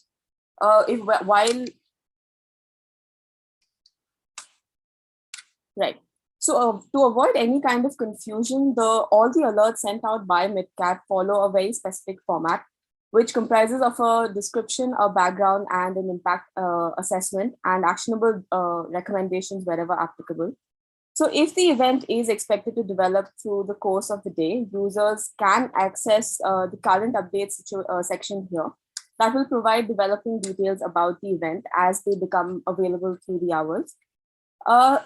Further, if security teams wish to look at events that are of a similar nature and have required similar mitigation strategies, they can access all relevant events under this option here. So now, to give you an example, if tracking developing events pertaining to the Bharat Jodo Yatra, all events related to the topic will appear in this section as visible here. This can help in conducting historical trend analysis and in interpreting future events. All this information can then also be downloaded in PDF format and for easy and internal circulation. Now, all alerts available, alerts on the map are also simultaneously visible on the right-hand side. And these inputs appear as they are uploaded, and therefore you will see newer alerts at the top of the panel. Further, if you wish to search for a specific alert that was shared recently, you can implement a keyword search, like I had previously done, by entering relevant. And you can also use the filter to narrow down your search, which will then filter out events by day, by the type of event, by the type of risk, the level of risk, and the region. The further, there's a watch list feature available on the portal. Here, once a client watch list an event, they will be able to view it more easily. While the MitKat team will also receive a special notification that will request us to closely monitor the event for the specific client. Now, the home screen that has so far been visible also has a number of features on the left panel. To begin with, we have event archives. This feature allows users to access events that have been uploaded within the last few hours or days using a tracking ID that is provided with each alert.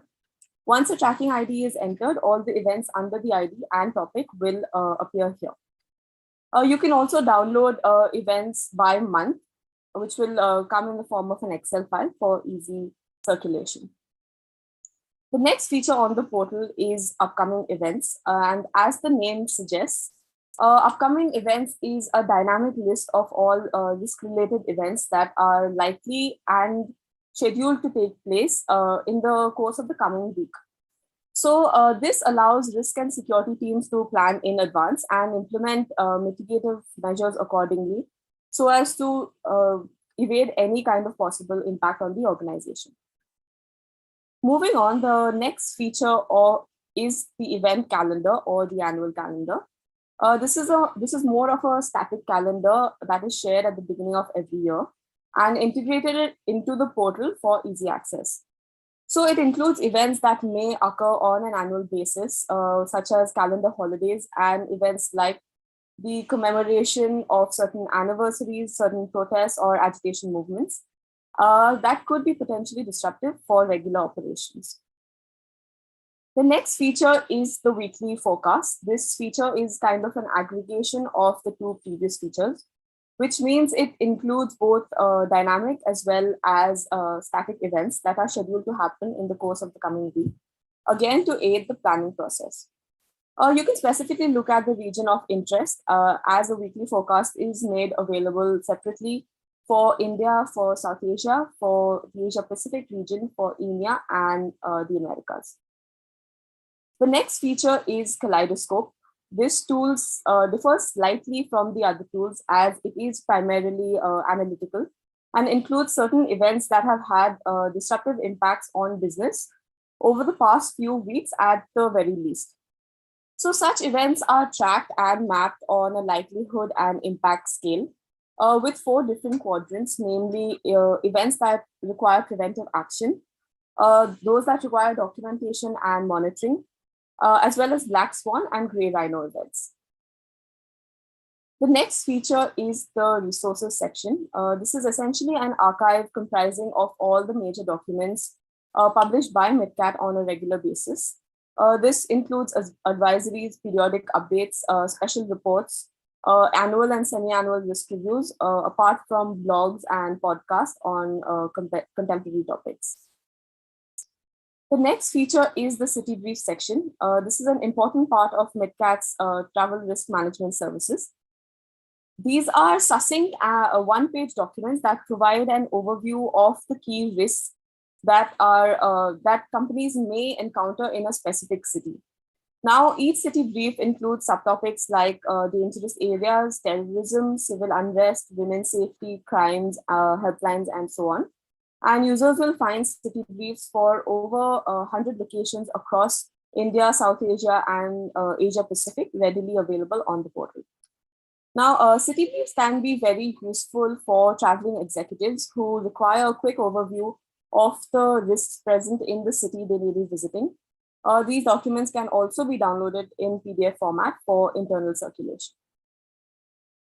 The last feature of the Risk Tracker portal is the query response mechanism.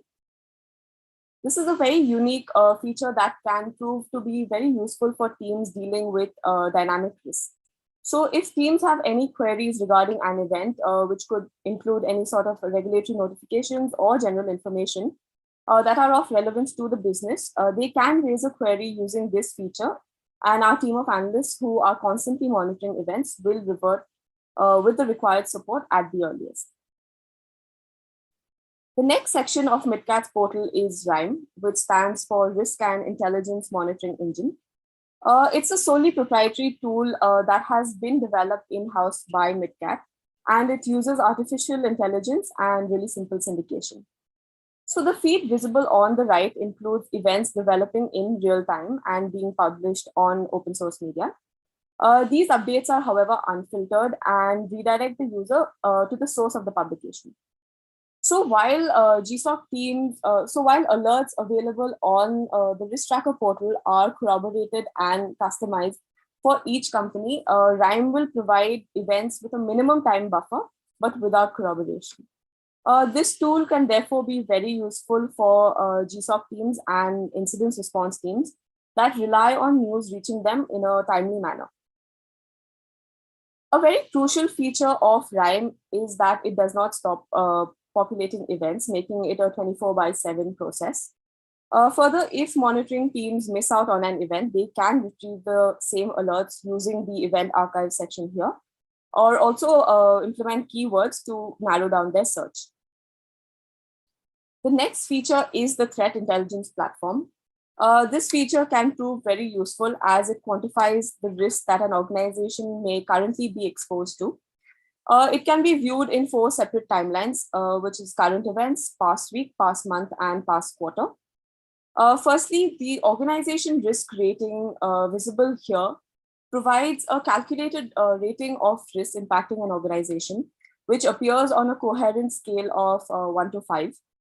So this scale, the scale that is implemented to come to this figure is also easily accessible on the platform and is based on accepted standards of classification of risk levels. Further, users can also view a detailed analysis for each office location, under which all the events that have been considered can also be viewed.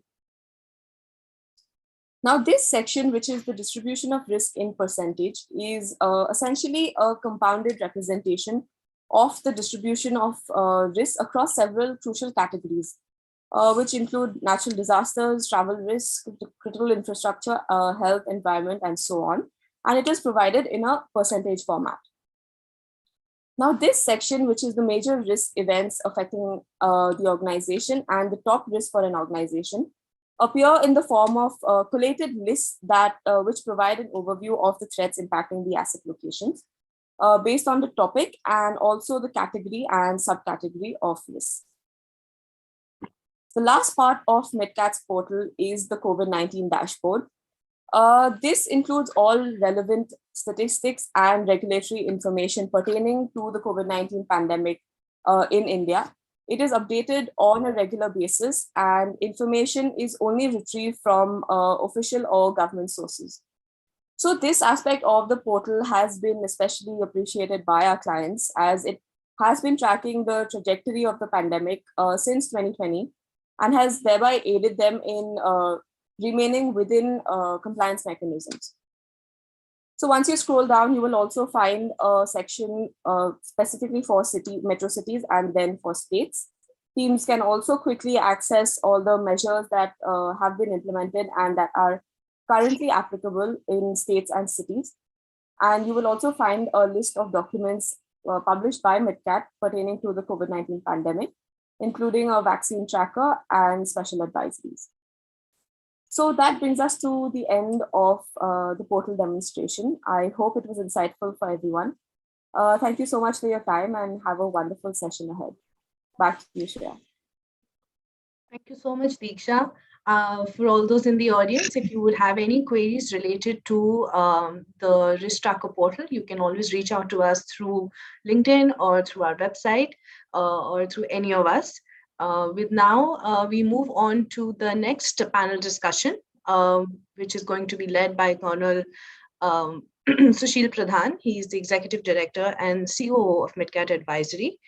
He is also a distinguished military veteran and accredited trainer with the United Nations. He has led complex security, operational, logistic, audit, and training assignments in Europe, Africa, and Middle East, particularly in Iraq and Myanmar. He has been a frequent speaker in various industry forums, and today he has a panel of very distinguished speakers to discuss the evolving role of CSOs, to discuss the trends in intel, security, and loss prevention management. So with this, I now hand over to Sir. Over to you.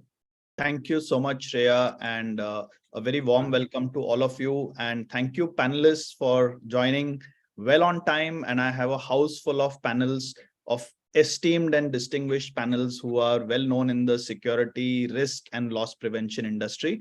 So I will first take the opportunity to introduce all my esteemed panelists, and in alphabetical order, because that makes it easier for me. So we have Arun. Arun Prakash is the Regional Manager of Security Operations and Investigations for Microsoft.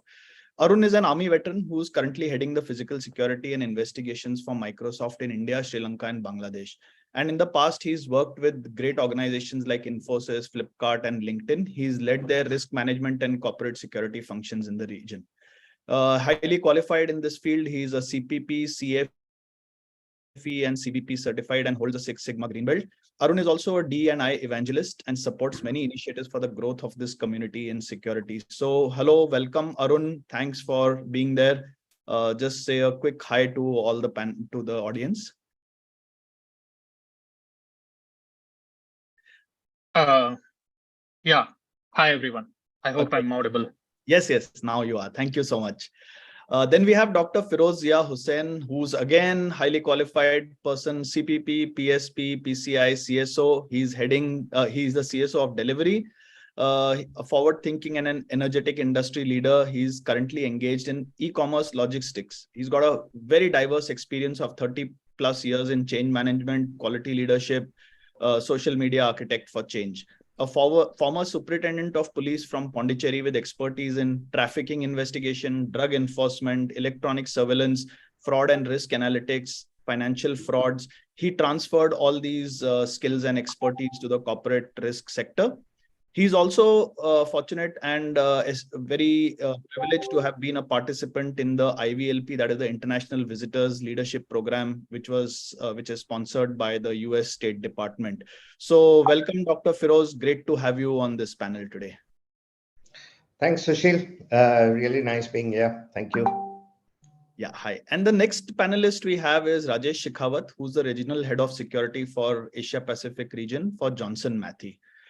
He started his corporate security career with Reliance and served them in various roles for 9 years. In 2012, he joined Johnson Matthey as a security controller, focusing on precious metal security controls and the associated supply chain challenges. Rajesh then left Johnson Matthey and joined FedEx in 2016. He was responsible for the supply chain security for the whole of Middle East, Africa, Indian subcontinent, which I think covers more than half the globe while with FedEx. And in 2016, he joined back Johnson Matthey once again, and currently he's the regional head of security for the Asia Pacific region. So welcome, Rajesh. Thanks for being here. Always pleasure, Colonel Sushil, and morning, everyone. Good morning.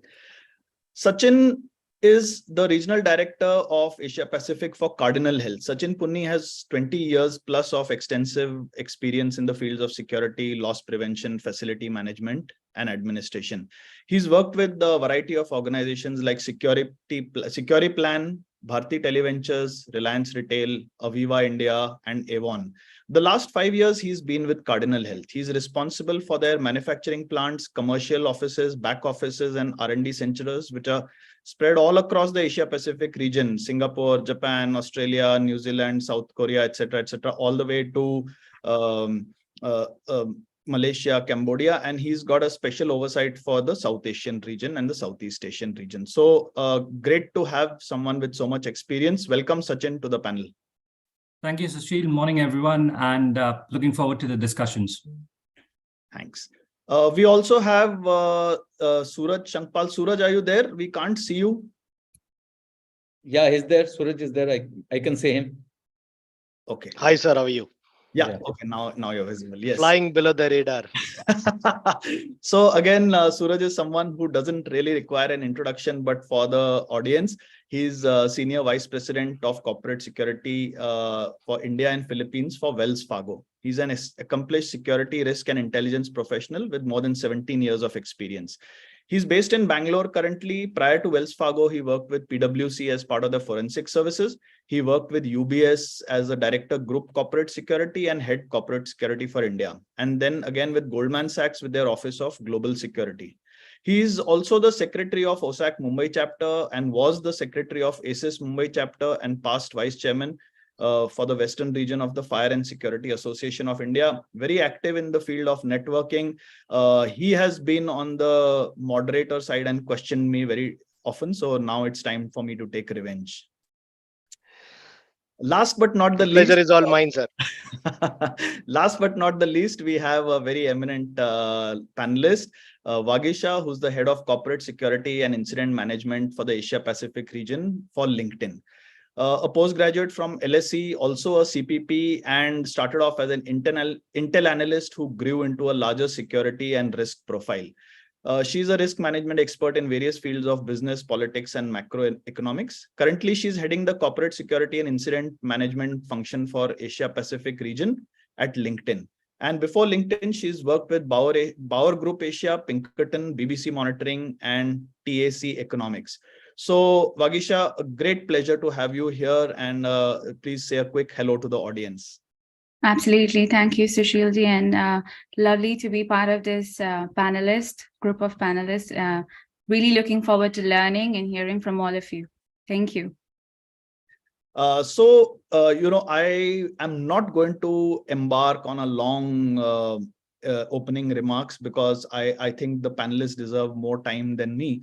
But we heard the first panel which talked about the global risks, the regional risks, translating geopolitics and geoeconomics into the risks and the threats that may be faced by security professionals, loss prevention professionals, resilience professionals, and even for the matter, safety and administration professionals across the India and the South Asian region. Now we will come down in this panel discussion to more of the down and dirty and the nitty-gritties of these security operations, the travel safety management operations, the safety risk operation management, how these would be dealt with in the new sort of dimensions and the new environment that we have identified during the first panel. And we have this really eminent panel of multi-skilled, multi-talented, and multi-experienced panelists who are going to unfold this for us. So in the years of the pandemic saw the role of the CSO or the Chief Security Officer evolving to a completely new level. And a year has, I won't say gone past, but a year of depressed post-pandemic activity has gone past, where new challenges emerged like climate change, the whole geopolitical, the landscape has changed, the alignments have changed, which has changed the risks to supply chains, which have changed the risk to travelers and security risk management.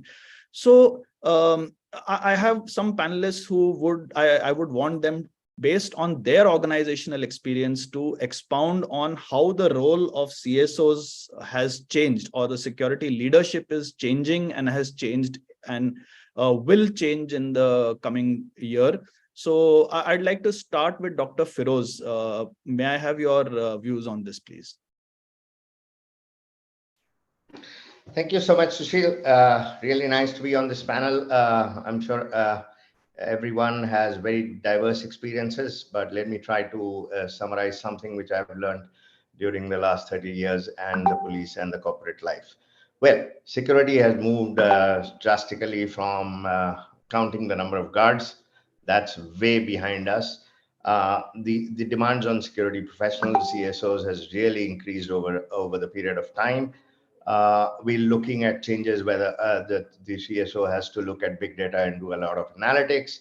He has to look at cybersecurity threats. There's a lot of Jamtara type episodes which keep happening across the country, and I'm really thankful for MitKat to have taken that and to try to take things forward in that particular dimension. Tools and technology is probably the most required thing for security professionals. Most of us were probably used to working on Excel sheets and things like that. The times have changed. Now everybody wants us to work on a platform. So it's time that CSOs evolve themselves to try to build platforms. So one is, I mean, we can discuss global risk, changing roles as far as global risk, loss prevention, resilience, and things like that.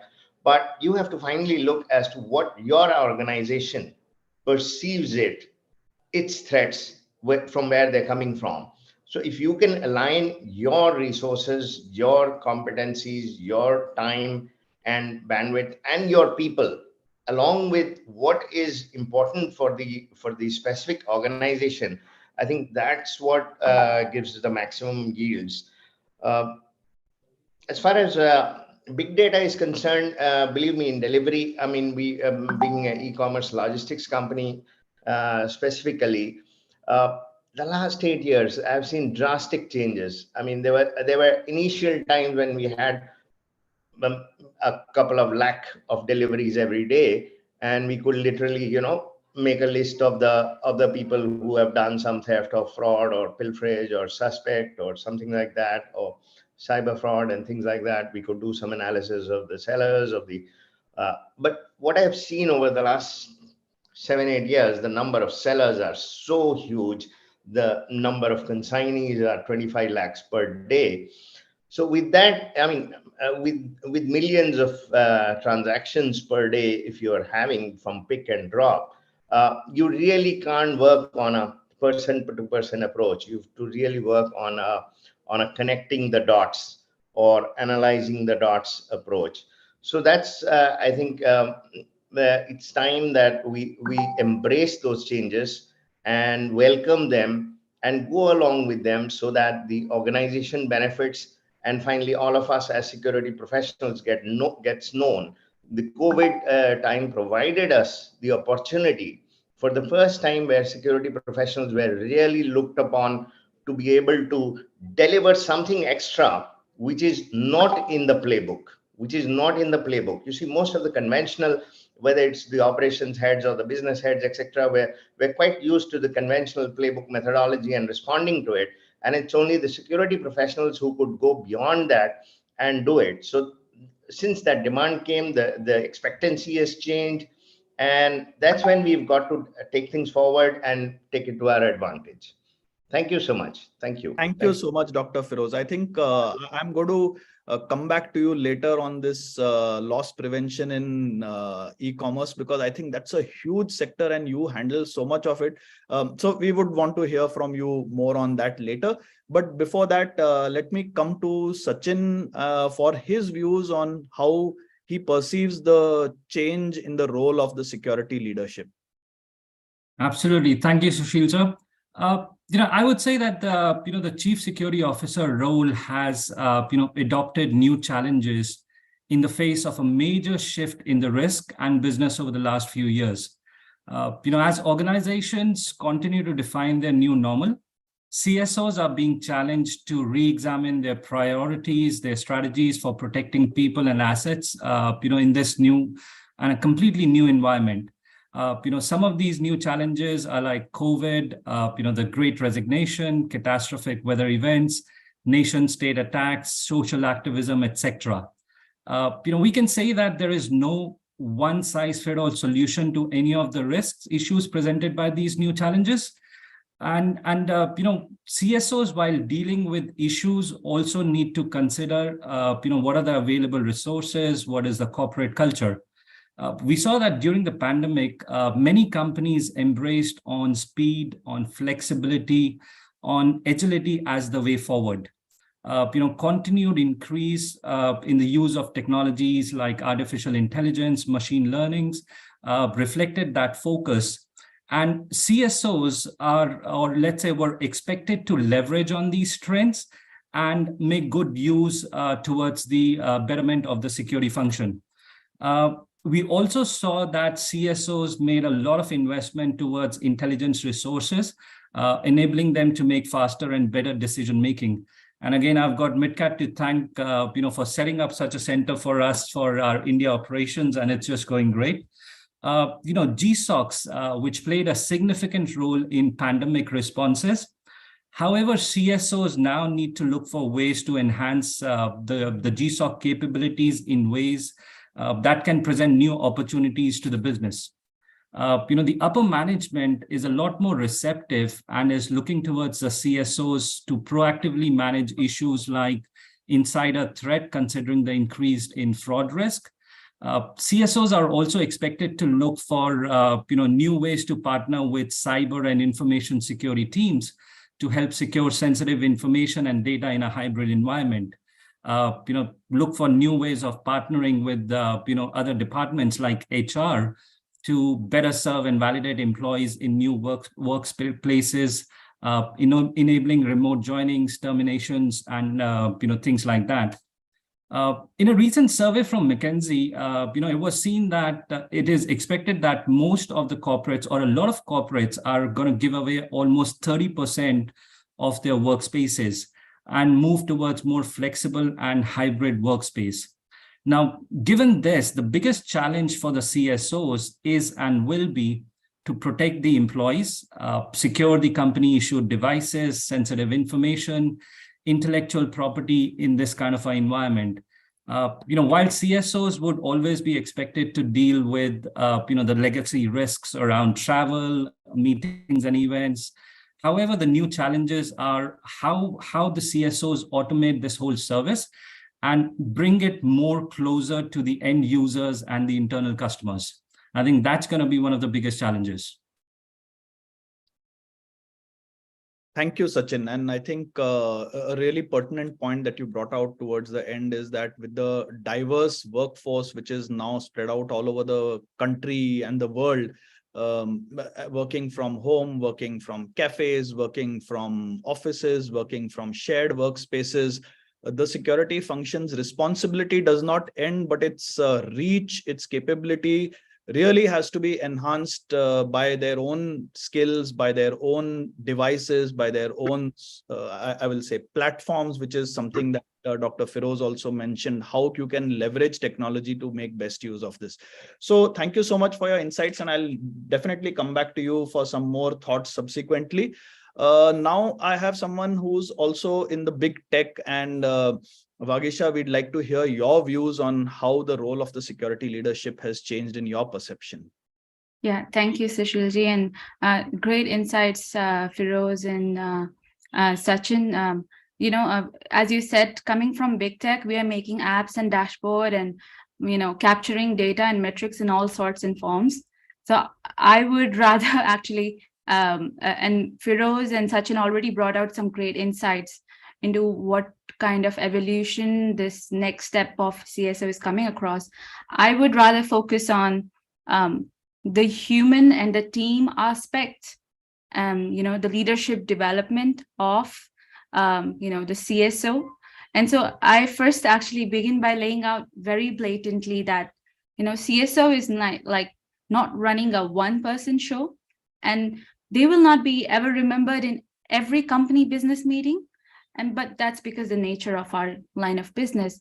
But in the knowing that the executive staff is aware that such a team exists, that are SMEs of risk management, and you as CSO is just a ping away. I think that's the true value, both tangible and intangible, that CSOs bring to the table every day.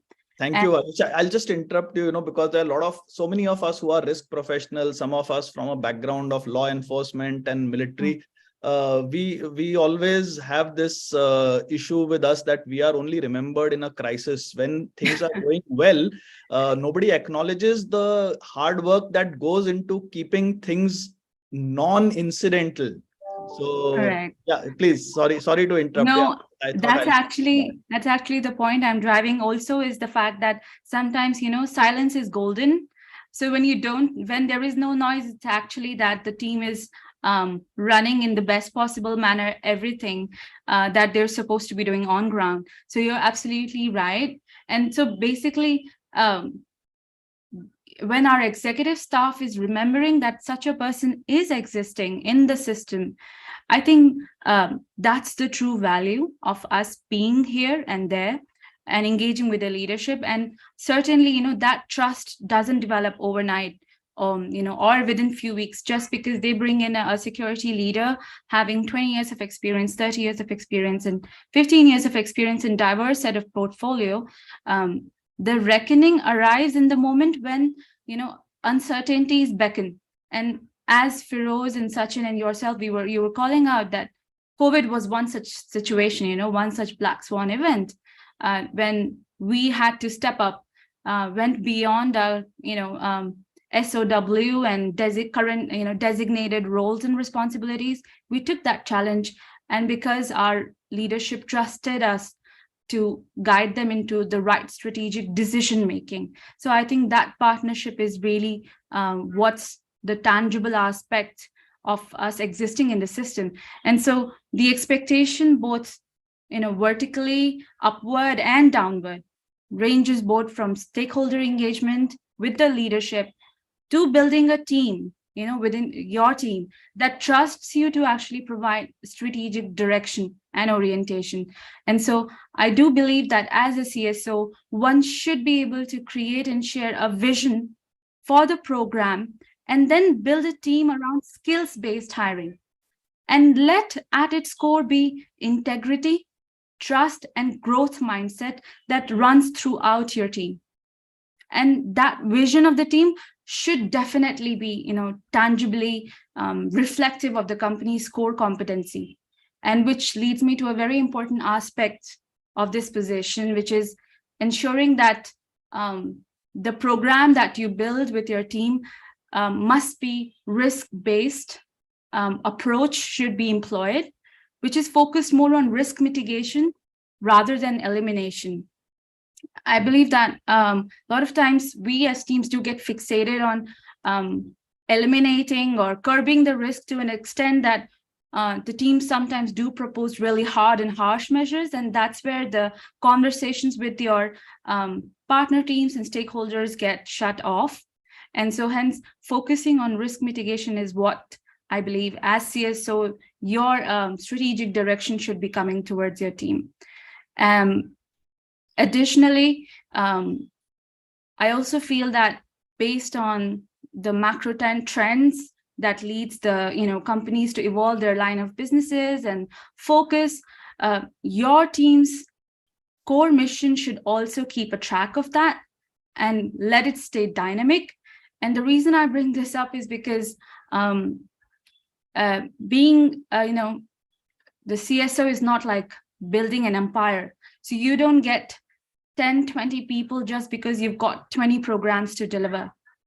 And I would believe that instead of that, ensuring that you identify as the CSO some key strategic team leaders within your team, and they're identified, they're developed, and they're placed within your team who are making conscious and really informed decisions on ground. Because let's be honest that as CSO, you can't be standing right there and managing a threat or a challenge on ground in a random country where you have your operations. But the more you empower your team to be able to take that decision, basically that's because they are reflective of your face right there. They are delivering that business engagement right there. Thank you. So thanks, Vagisha. Great takeoffs from your discourse, and I think the human element was very well brought out, whether it's at the leadership level to make a program, have a vision, communicate that program, share that vision, and then empower your teams. And of course, what you mentioned about the risk-based program is really important, because we have to identify the risk acceptance rather than telling the business, no, look, you can't do business there because there are so many risks. You got to tell them how they can be enabled by your teams to go ahead and do what they want to with a certain acceptable level of risk. So thank you so much. I will come back to you for another question subsequently, but right now I would like to give the platform to Rajesh, because we've talked about the evolving role of the security leadership. He's been in a field, or rather he's been extensively operating in a field where the security and the risks to supply chains are constantly evolving. So we saw a phase of the pandemic where these things changed drastically. What's changed now? What's coming up now? And Rajesh, how do you, as the person who's going to handle these supply chain risks for your organization, or rather the supply chain security risk for your organization, how are you going to manage this?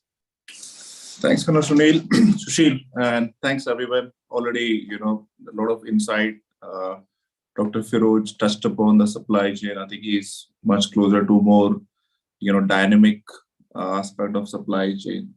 And again, it varies organization to organization, as rightly pointed out by Dr. Firoj.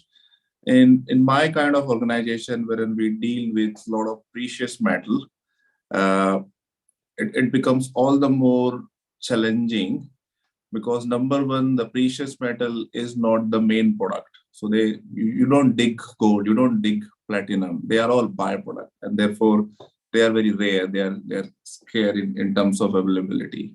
So if you lose a shipment of precious metal, you not only lose value, but you also lose potential business, because these are not available off the shelf, and you can buy few 100 kg of platinum or palladium in the market. So there is a deep impact of any security incident if that happens. Now, with the pandemic, obviously, there is a geopolitical impact on that, because there are territories who were conventionally supplier of these metals, which are being challenged due to certain restrictions and other implication of ongoing wars. For example, Russia is one of the supplier of these kind of metals.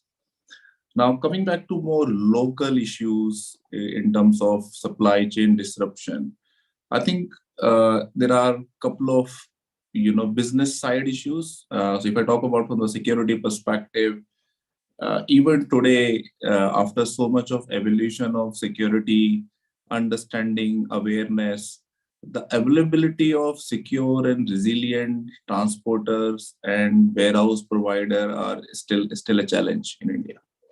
And I say this with a lot of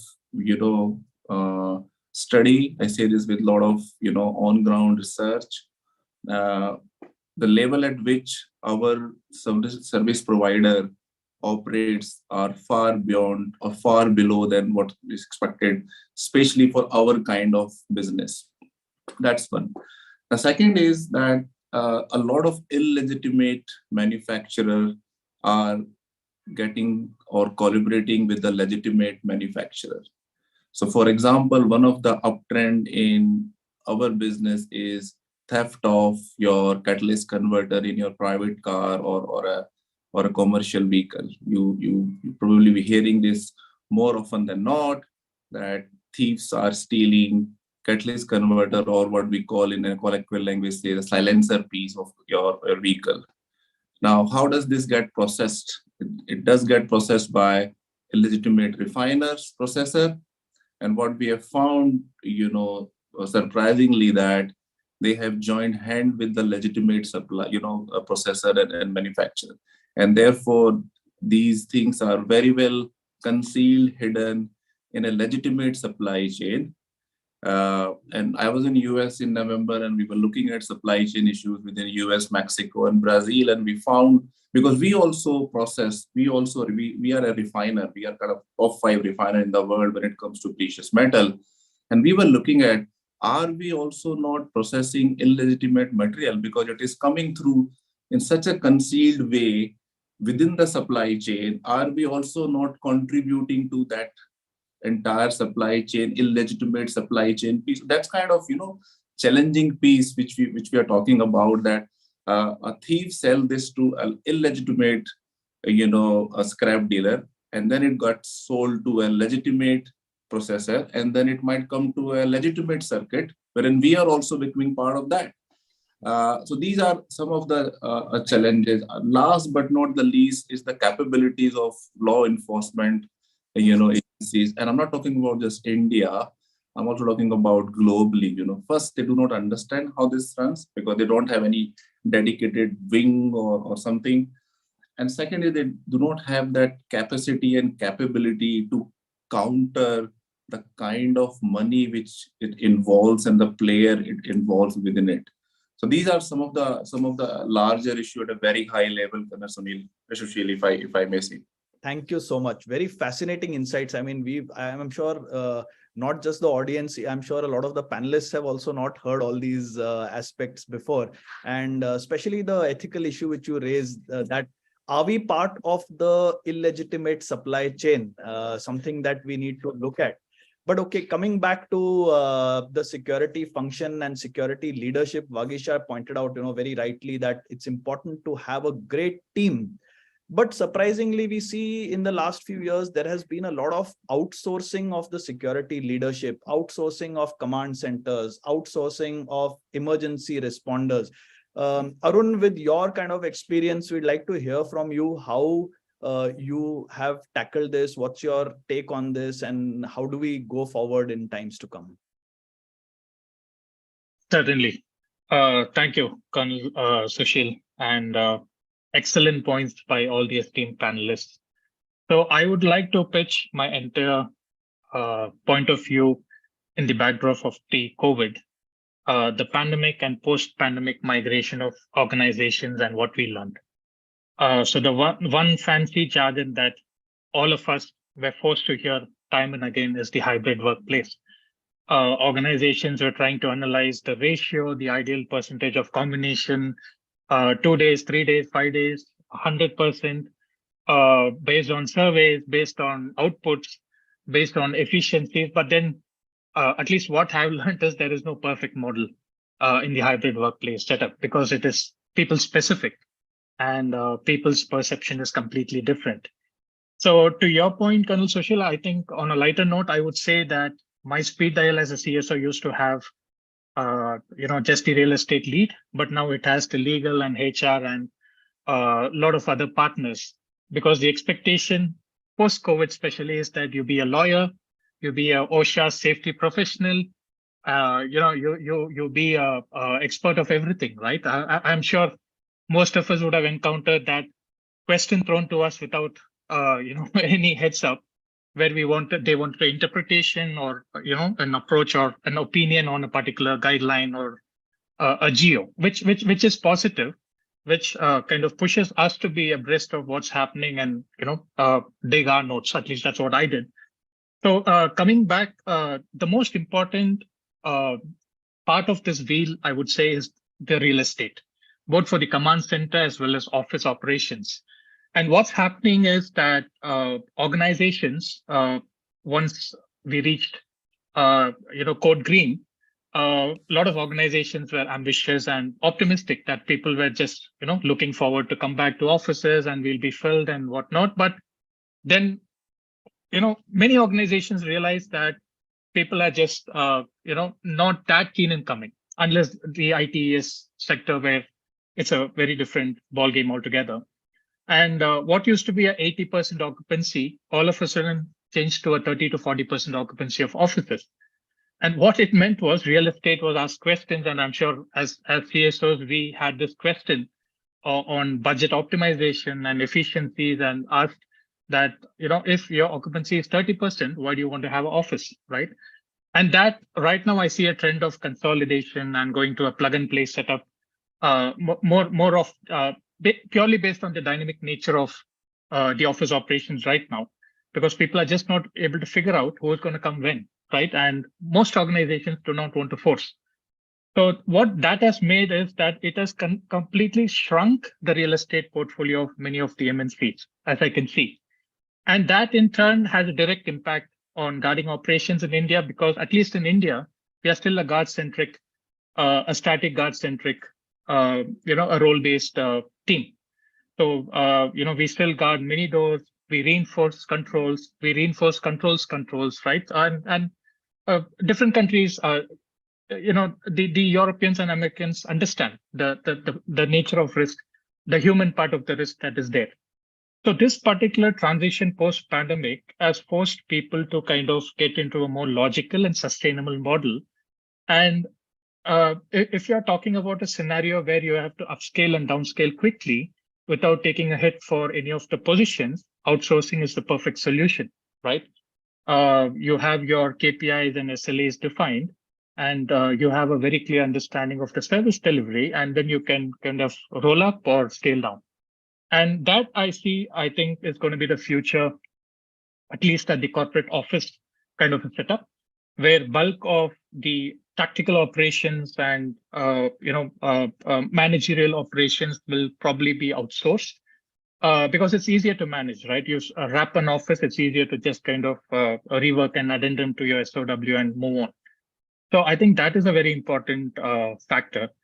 The other factor I would say is the command center, right? Capital cost is a very big cost, as we are all aware, and making a capital investment without a clear future, I don't think none of our finance teams will be very optimistic about that investment. So I think what makes sense again is for organizations to kind of divest their command centers or the capital cost, and then run into an operational cost. I remember this used to be a trend 15 years back when the concept of command center was kind of getting hot. But then again, I think slowly we were trying to invest within ourselves. But again, I see a trend. What makes sense, at least from a commercial standpoint of services being migrated, and at least till the time we have a stability of footprint and different LOBs have a very clear perspective of their line of business. Thank you, Arun. I think that's very succinctly put, and again, you've emphasized on the human angle. So it's nice to hear that all the big tech people, Microsoft, LinkedIn, we think the way ahead is tech, but these are the people who are espousing the cause of human beings everywhere, human beings in the decision chain, human beings in the empowerment chain, human beings in the let's say operational level. So thank you so much, and Arun, and we'll move to Suraj. Suraj, now you've been part of the financial sector and banking sector for very, very long. Now, how do you see the emerging risks in the year to come for the financial sector, the banking sector, and the security operations that regulate these and govern these? Sure. Thank you very much. I think there were risks before, before COVID, and these risks were something that we were all looking at for many, many years. COVID happened, the risk landscape kind of changed. I don't say COVID is done and dusted, but we're much better than what we were in 2020, 2021. However, in 2023, what has happened is the risks that were pre-COVID and during COVID have been merged. So we've got a larger laundry list of risks that we need to kind of manage. I think most of the panelists did brought out, and I keep bringing out these things. We should stop calling ourselves security professionals and start calling ourselves risk professionals. It's something that I repeat every day. It's a mantra for me. And if we do that, the approach that we take from a business standpoint is different. So let's go to what are the key risks in 2023, and we'll start with the external. Some are historical risks, some are risks that have evolved, and some are very specific to COVID, and then now it's slightly different as well. Geopolitical risk still continues to be one of the key risks that every organization, despite size and the industry and the location, everybody has to watch out for geopolitical risk. This is something that I think our previous panelists also talked about. I think we got to watch out for India's relationship with its neighbors, US, China, Russia, and then obviously overall world geopolitics. Initially, something happening in the Europe or the Middle East never impacted India or India business or South Asia per se. However, now things are different. Even the ongoing war, we are impacted. There are supply chains impact. There are employees who are there. There are travelers who are there. There are families of our employees or leadership who are there, and we got into action. So the world geopolitical scenario is something that we got to keep an eye on. And if there is any direct or indirect impact, I think the faster we react and the faster we kind of go and mitigate that risk and try and ensure that there are no or limited damage, both reputational wise as well as from a people perspective, is very important. Particularly in India, I think other than this, we have our domestic state state versus state issues, the like the Maharashtra Karnataka border, probably the supply chain between, Maharashtra Karnataka is likely to be impacted. The Karnataka police stops any vehicles which has got a Maharashtra number plate and vice versa. And this is just one of the examples. There are multiple water sharing issues, etc., which will have, cascading effect on all organizations. Something that needs to be watched, something very, very unique to India and which will always remain one of the top risk, is the political risk. Given that there are state elections in 2023, we are going to get into the general election 2024. The entire growth of BJP, the rebranding of Congress, impacts of the regional parties, the new parties that have come up and have now started taking power within some of the states, people sentiments, etc., very self-explanatory kind of a risk. This will lead to increase in the rallies, show of strength, protest, demonstration, and it is all going to happen at short notice. As in, if we think that we'll get to know that 1 month before, somebody is coming right next to your office, and it will lead to like lakhs of people getting congregated, I don't think you will get that month's notice. It will be very quick, and you have to be upfront and try and see what is happening in your near vicinity. uh, Terrorism risk, or extremist risk as we now call it, is again a big one, especially during the election season. We should expect insurgency in J&K or Northeast, and of course the Maoist and all getting reactivated, and this will directly or indirectly impact us, our travel, etc. The new form of risk is, obviously sleeper cells or urban terrorism, or people who are 50% this and 50% that. We don't know what should we call them anymore, but they are here to disrupt the government, disrupt the BAU of cities and states, something that we need to keep in mind. And like I said, with the election, these are going to happen, and if you don't have it under our radar, it's something that has got a very high probability in terms of the impact as well. Thank you. Socio-economical. Okay. Yes, sir. Socio-economic. I'll just interrupt you here. We'll go further and come back to you subsequently. But I think you've captured some of the key risks very well. And I have a good suggestion for my team that next year we'll get you to write our India risk review rather than spend a lot of effort for pro bono, of course, goodwill and. I think one point, if you allow me, I think one please. of the key changes that we have seen, again, this is purely in the interest, the area of interest and area of influence. What we've seen is a very significant high workplace type incidences, workplace fires, workplace violence, workplace accidents, the entire working culture, working from anywhere, dispute between employees, dispute between manager and subordinate, multiple multiple personal matters coming into professional side of the things, insider threats, fake new joinees, fake documentation, moonlighting, etc. I think that is something that this is like a post COVID risk that has evolved. People now don't know how to work in a office where there are 10 people talking loudly, or they don't know how to speak with each other. That's the level of issues, and of course the awareness is very high, so every issue gets reported and dealt with. And I think that is a risk that is keeping at least me busy with 45,000 employees that we manage, with 45,000 different risks. Thank you. Thank you, These sir. are good new age risks, which I think people very dense office environments need to consider for a long time. Thank you so much, Suraj. And I have I have some questions for each of the panelists, which which I'm going to pick from what the audience has brought out, but very quickly to request you to answer in a minute or so, more like a sound bite rather than a detailed explanation. Dr. Firoz, we did talk about loss prevention, and you said that, analysis of big data is something which you are looking to.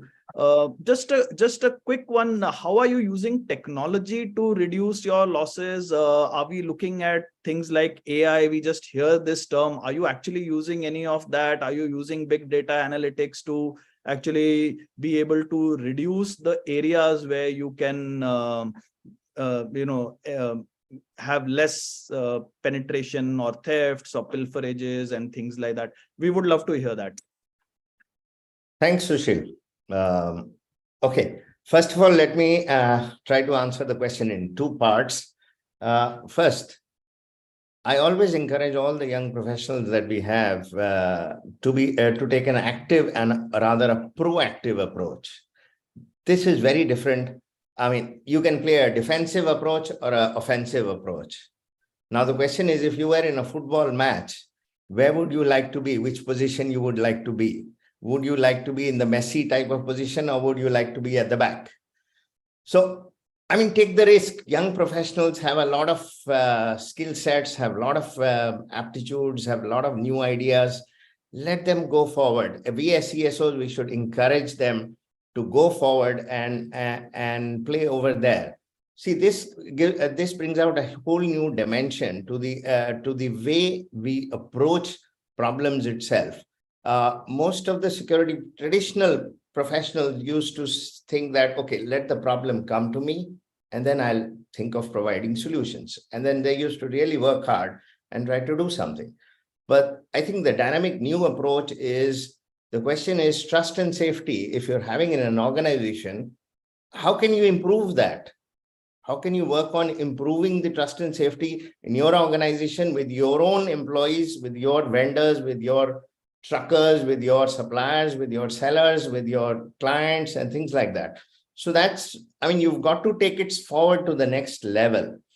I mean, especially, as far as use of AI and ML is concerned, you see, with 2.5 million deliveries in a day and things like that, 7,000 trucks across the road, well, it's absolutely impossible to sort of look at things on an Excel sheet, or even if I have something like 10 or 20 large screens, to look at where what is happening is very, very difficult unless. So we're trying a lot of things, whether the CCTV feeds, whether it can be connected to some sort of AI, ML, specific things which we want. Now, a lot of vendors offer a lot of services, a lot of things which can be done, A, B, C, D, E, F, G, up to Z. But you have to pick out, okay, what is it that I need from that whole thing? Get the vendor to filter that out and give you the statistics and give you the details and alerts for that, because that's when it's going to give you the results. Thank you. So, That makes it absolutely clear, and good to hear that. And just, you mentioned about losses and investigations. So Arun, you also handle the investigation portfolio in your organization. And this is something which someone else also mentioned. So do you think there is a rise in insider threats, and how are you looking at controlling this, curbing this, preventing this? Sure, sir. Again, I'm sorry to say, but again, the key driver of change is the human part, because otherwise the insider threats, workplace violence, and all the risks were same, nothing new, right? But why we see a sudden rise of cases is, the first thing is, for example, we used to have onboarding, orientations, like induction program, right? Different organizations used to kind of first create that awareness of what is the guiding principle. Today, I know for a fact that, due to a lot of limitations, everything is virtual. I know, even in Microsoft for that matter, I know a couple of employees who have not come to the office in 2 years physically, right? So that is actually kind of creating a context in the first place where you cannot set expectations, or they do not know what is expected out of them, especially the freshers. Still, if you're a lateral, you still understand how corporate works, and then you don't do anything silly, or you don't kind of under pretext of ignorance kind of do something, right? So that is kind of during interviews, we a lot of times see that ignorance is the first thing that is coming, that people have not done their training, or people are not aware of and in virtual, it's all just, hundreds of PDFs that is sent, and folks naturally will be more focused on the finance part of it rather than the voluminous other policies and guidance. So I think the first thing that we should do, or we should try doing, is to kind of reinforce awareness of what is going to be the impact of some of your activities, especially from insider threat perspective, especially in the IT setup. where your physical and logical domain is converged and no longer you can kind of segregate between a physical and a logical risk. So those are spaces where we work very closely with the IT, the cyber in Microsoft, so that we kind of tackle the human part along with the process part. And that is kind of proven to be more effective, and the numbers have come down. Just an example. Yeah, thanks, Arun. That was really good. And again, the technology sphere, the big tech sphere has very unique risks. Vagisha, what do you think? Are there, we've heard so many dimensions of risk being pointed out by the risk professionals. Are we missing something, or do you encounter something or some kind of risks which are very unique to the big tech world and which the others have not been so exposed to? Thanks, Sushilji. Actually, not very unique, I would say. Insider threat continues to remain, a big cause of concern even for within big tech companies. And so most big tech companies are employee-centric and culture-driven, companies.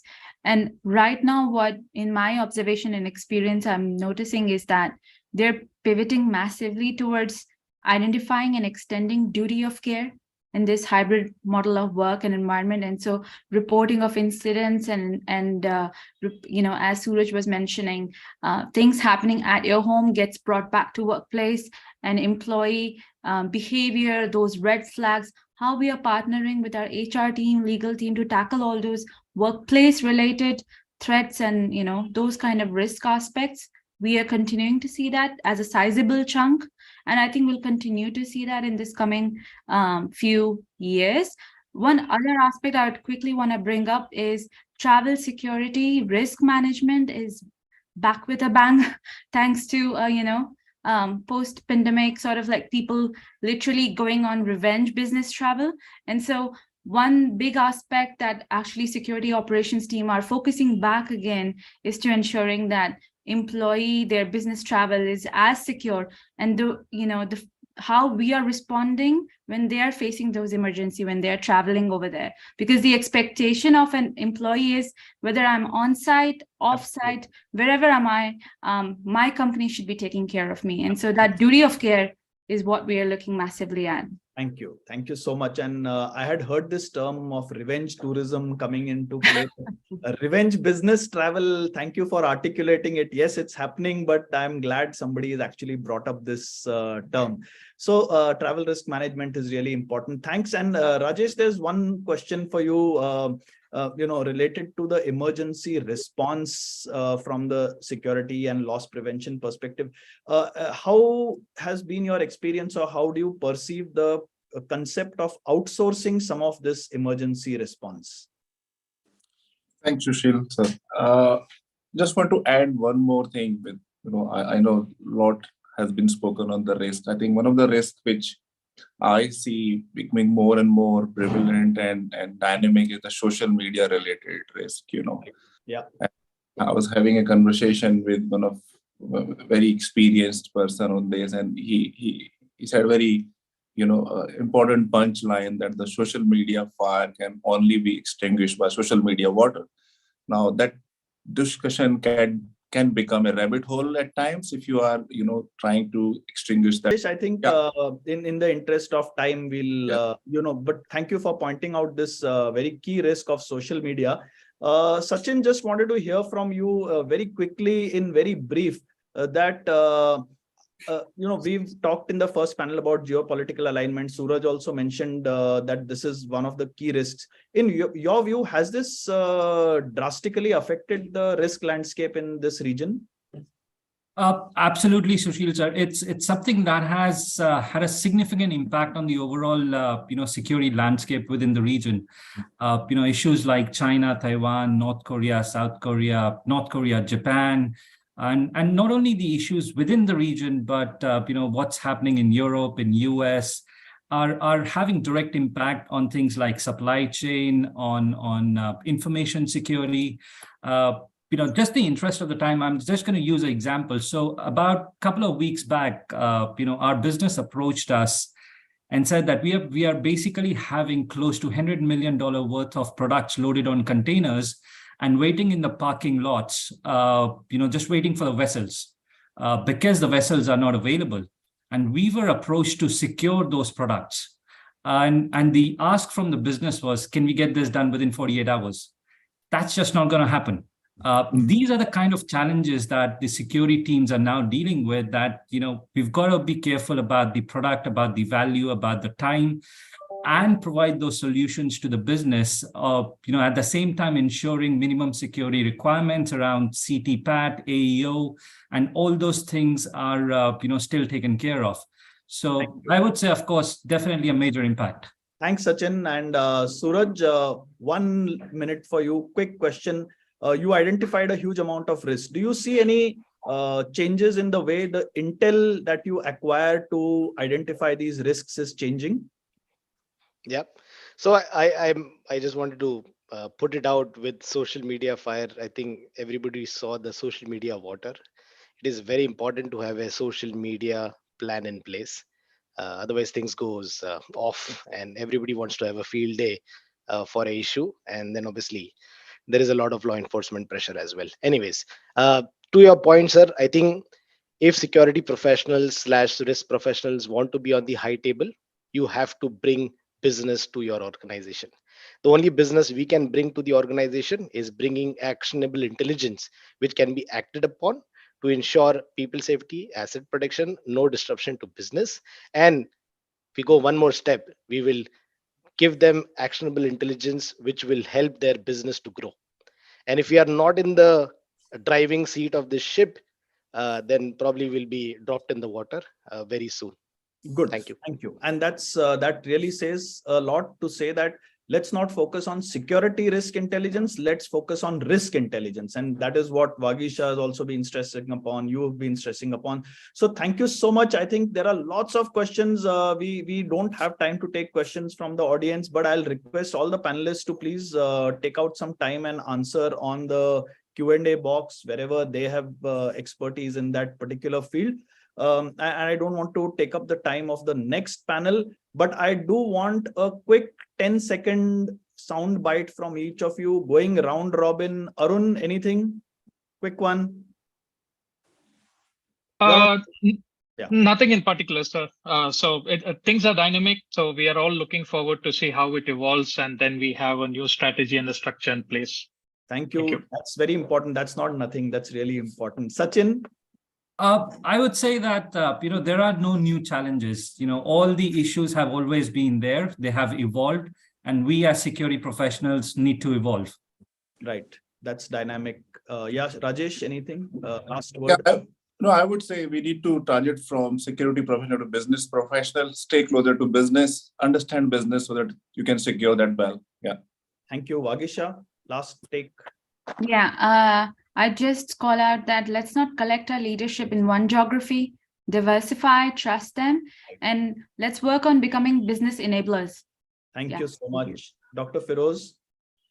Well, my favorite is on the football match. Try to play in the forward. Thank you so much. Be proactive. Yeah, thanks. Suraj, last take. Yeah, follow MitKat on social media. No, sorry. I love that. Thank you, Suraj. There is, you're going to make me author for IRR 2024. I have to do something for you. Yes. Okay, so there is a huge opportunity for security professional to grab. Please, please, please take a step forward. Take it. We are really good at what we do. Yeah, and like Dr. Feroz said, the ball is coming to the front line. Just it's up to you how you take it and put it into the goal. Thank you, guys. Thank you, everyone. You've been a wonderful set of speakers. Thank you, audience. I know you have a huge amount of questions, but I'll leave it to the panelists to answer that on the chat box. And some of us will also attempt to answer those in case they remain unanswered. Have a great day. Thank you, everyone. Look forward to seeing you in future events. Thank you, sir. Thanks, everyone. Thank you. Thanks. Thank you so much to all the panelists for such a wonderful session. And Sushil sir, is just one of the things you do very flawlessly is take such complex topics and big panels and bring it down to very, very great concrete points for the audience. And the comments say it all. We now are moving on to our third panel discussion, which is also the final panel discussion for the day, on growing eminence of technology in security, which is going to be moderated by Mr. Pawan Desai, who is the co-founder and CEO of MitKat Advisory. A quick introduction for the man of the hour. Former submariner with the Indian Navy, Mr. Desai has over 25 years of experience in the security risk management domain. He has been involved with the initial setup and growth of Mahindra Group of Consulting in the domain of cybersecurity before co-founding MitKat Advisory. Currently, he is the CEO and has led several high-profile complex and multi-dimensional risk consultancy assignments with the industry leaders across verticals for more than 100 plus blue chip companies. Not a small feat. With that, sir, I now hand over to you to take this forward. Thank you very much, Shreya. I hope I'm audible. I would request all the panelists to switch on their cameras. Thank you very much, Vaishali, Saurabh, Gopal sir, and Ram. Great. So it was indeed overwhelming. So I think since 10 o'clock we have been bombarded with so many things. I hope we are able to learn a lot, and we wanted to save the best for the last. So I feel sorry for 55 people who have dropped off since morning. So yes, all the people who have stayed back, you will have the best saved for the last. Saying that, so many things have been talked about risk, what does the future look like, and we are going to dwell more on how the future is going to look like in this session. So let me just introduce the panel, and then I'll just set the context. We have a wonderful panel today, consisting of very eminent professionals from, and the good part is they are coming from very, very diverse fields. Just to start with Vaishali Bhagwat. Advocate Vaishali Bhagwat is a civil engineer and a cyber lawyer with 25 years of experience in litigation and advisory. So whenever you have a problem, she is the one you should go to.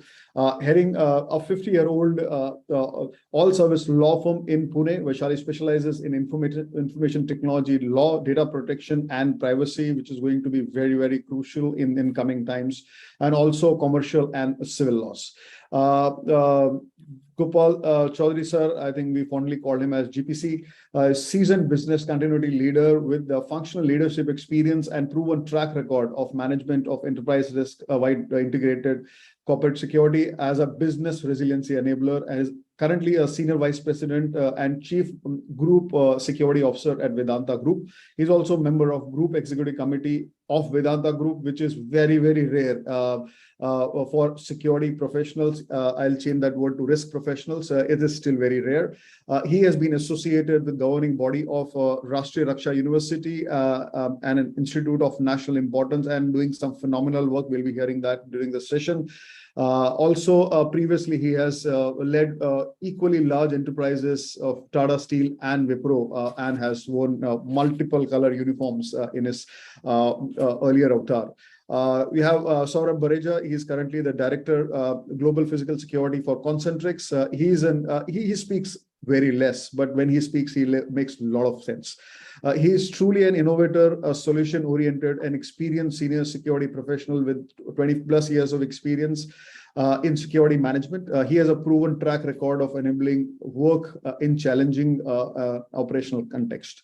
Last but not the least, we have Ram. He is the Assistant Vice President and part of CSO Global at Genpact, an experienced infrastructure, security and facilities professional with hospitality background.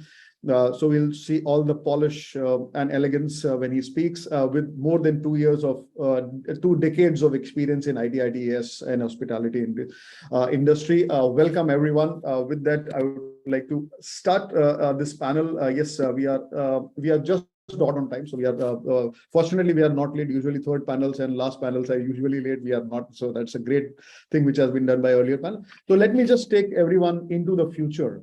So maybe let's assume you are today you are going to attend as CSOs. Most of the people on in the audience are going to become CSOs in 5 years time, if you are not already. Let's assume it is 2027 and you are going to very excited to attend MitKat Mass in 2027.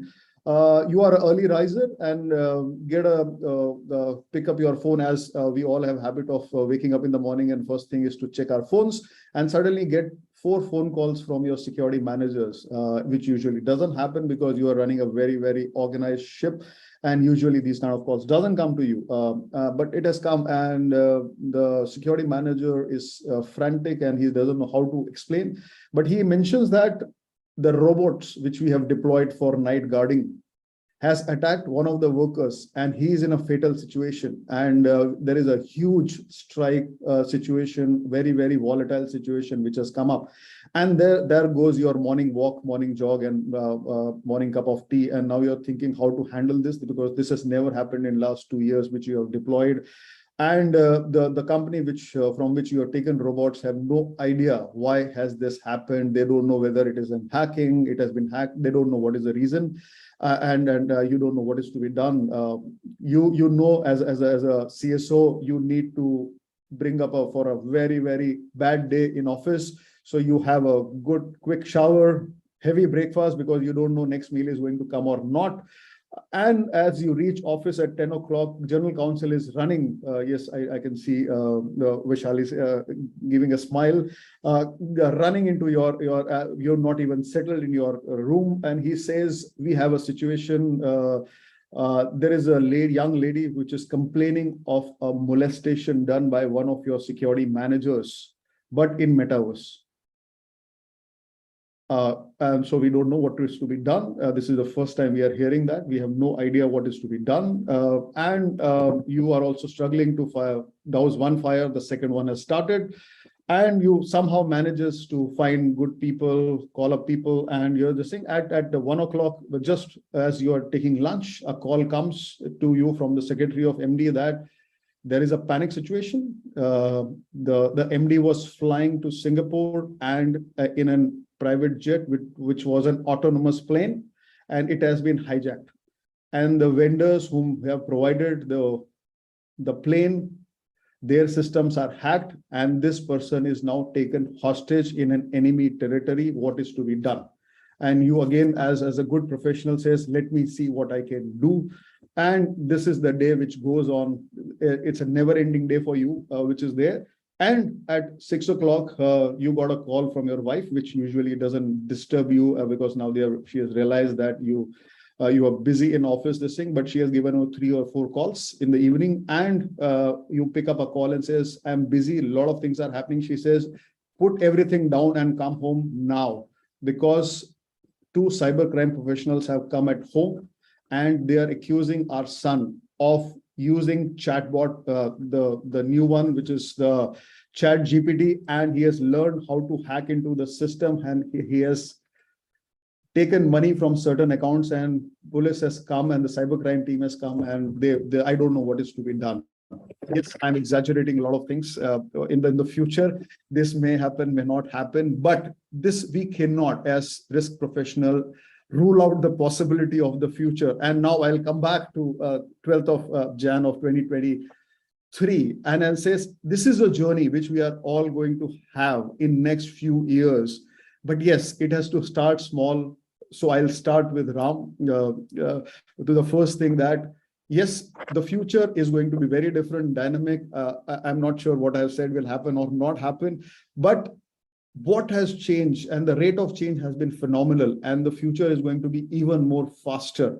So at this rate of change, which we are seeing in the security technology and which is there, how do you see as CSO metamorphing ourselves into the new environment, and with adoption of technology, the newer risk which we are going to come? How do we see how we are going to tackle it? Ram, all yours. Thank you, Pawan. You scared the hell out of me with your 7 minutes of analyzing the future 2027. Okay, the first thing I'll do is call MitKat, Colonel Sam or Pawan, to help me out of the situation. I mean, it sounds horrifying, but it is a possibility. Maybe may not be in 2027, but somewhere down the line.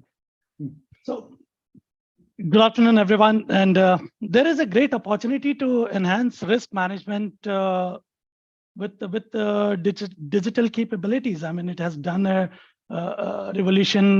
digital revolution has transformed the world in a multitude of positive things.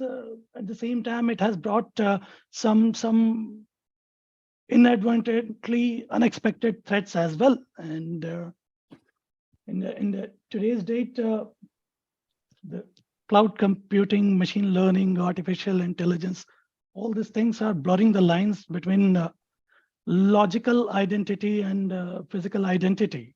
I mean, and companies are looking at dynamic identity management by combining logical and physical identity into one using IoT sensors, advanced analytics, and facial recognition. And today, when an employee swipes a card, proximity card at the access reader, or he logs into a system, they usually use it's a credential validation.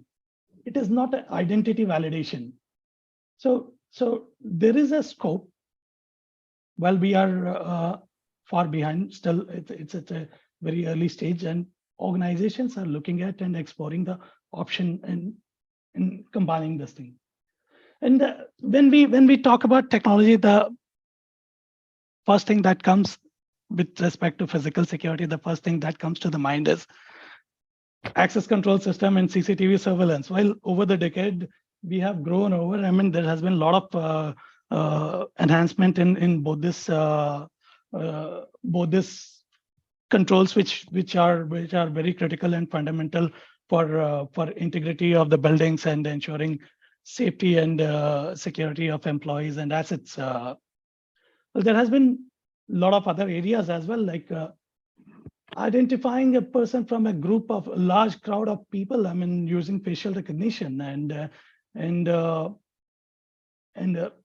RPA automation. I mean, a lot of automation, including using APIs integration and using bots, are taking place in physical security, especially for revoking the access of the exit employees, etc. And there has been a lot of app-based programs are being used for online seat booking and digital cafeterias, etc. And well, this is the current day scenario, Jan 12, 2023. How do we tackle and how do we address the future problem? I mean, it is at a conceptual stage, and we still have a long way to go and find a solution for those problems. Yeah, but with the risk consultancies like MitKat around, it shouldn't be that difficult. I'm sure you guys are a step ahead of us, and whenever CSOs are get into a trouble, they reach out to you guys first. That's the thing. But yes, I'm assuming that CSOs and in the circles of this thing, these things have started being discussed in the LE, at least, because that is very important, because from concept to execution, it will be some time when we reach to that. So I hope that discussions have started. Thanks for the opening remarks, Aram. I think I'll move to Saurav. Like you are a quiet, silent worker, but I've seen a lot of things. I've heard a lot of things you have done especially on the digitization part and the technology integration part, Saurav. So what do you think? Because I still see in best of the best companies also we have technology implemented, but we still have, for compliance requirement or God knows what is the reason, we still have registers, we still have those entries to be made, and especially in ITS company there will be a separate register for laptop registration and all those kind of things. So in fact we have started doing, earlier it was only registers, now we are doing technology and register both, so it is becoming double of what it was. So what is the challenges you see? Why it is not going away? If it is so easy to implement, why are we people not implementing it? And what do you see the challenge in the future on these things?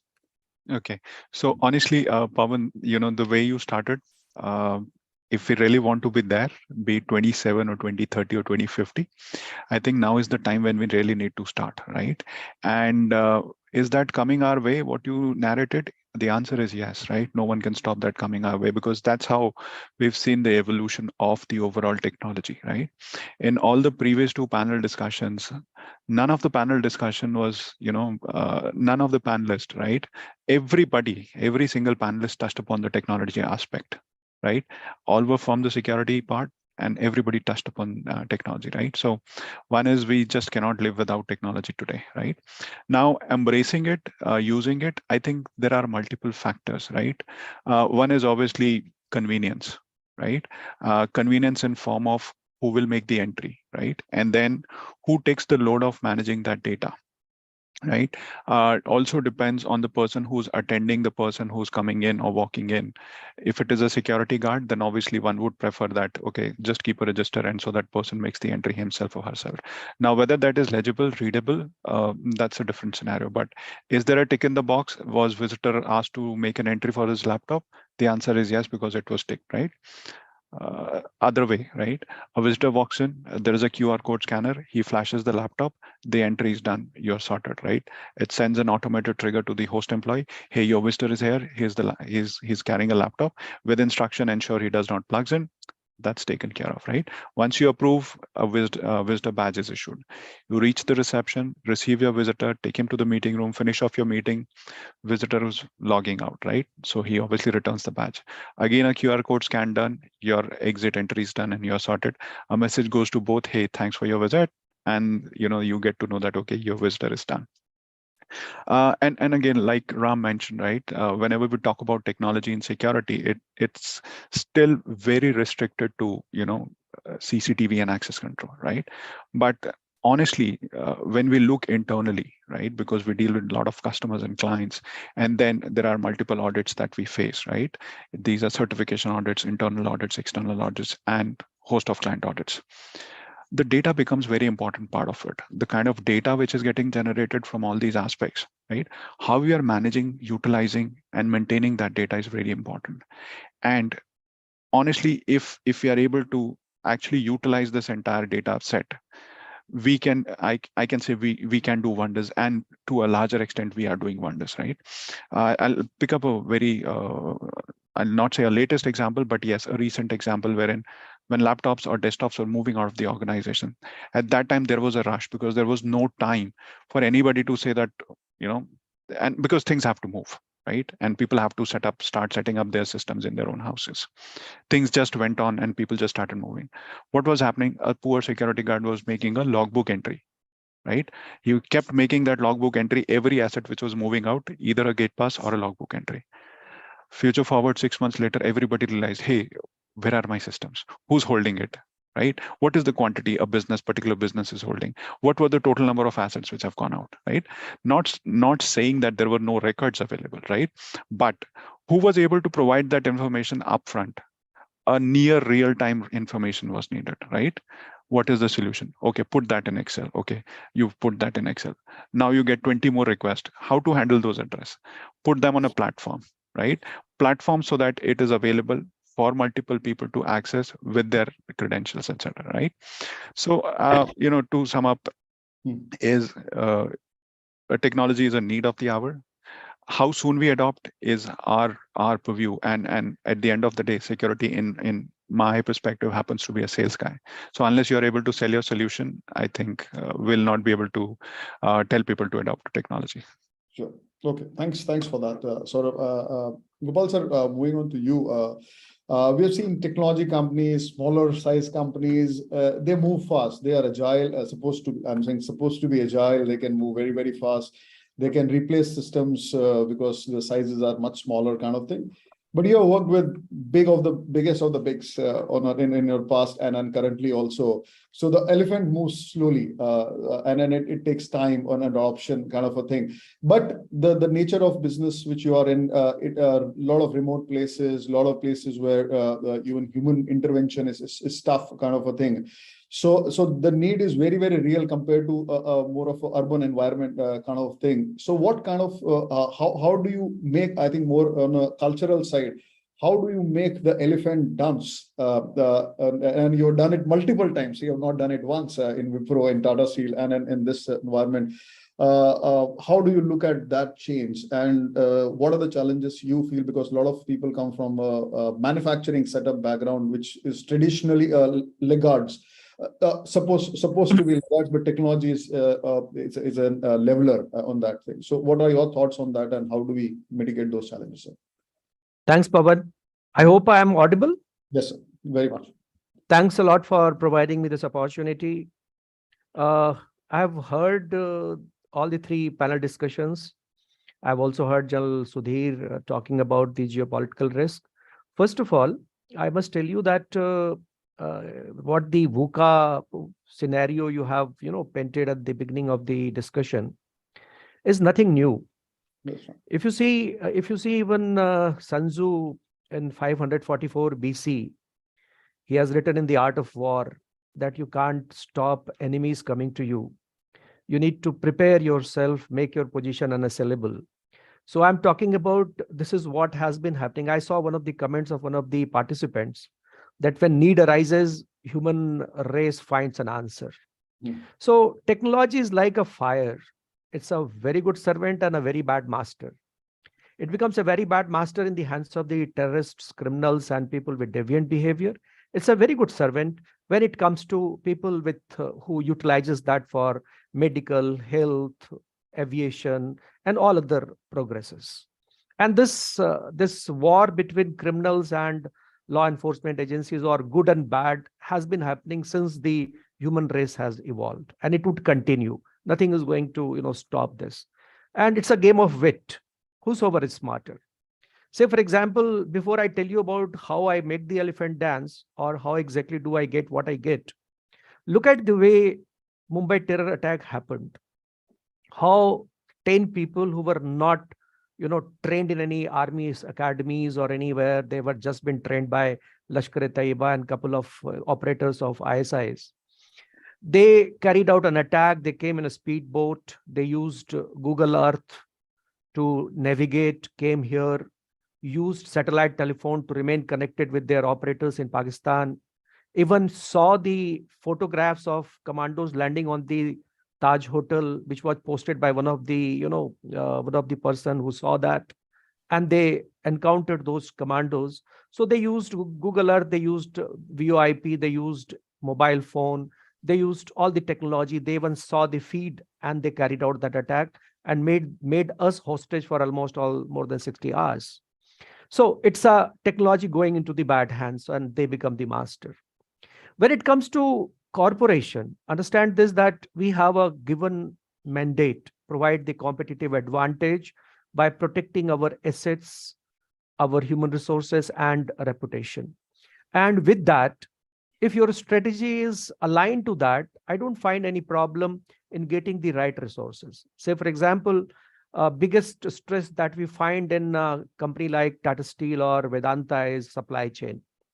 We have huge amount of finished goods and raw material moving every day. So if supply chain is stressed, it impacts your production, it impacts your profitability, it impacts everything.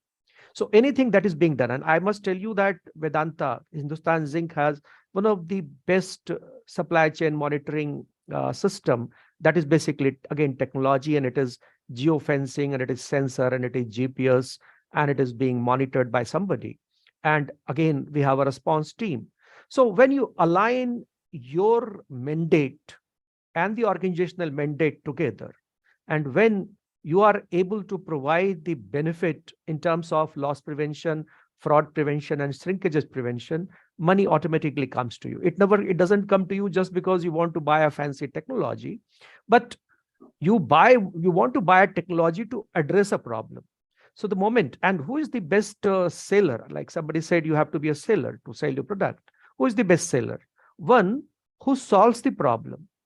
You don't talk about iPhone. You say it provides you this, and that's how it solves your problems. So I have never faced that problem.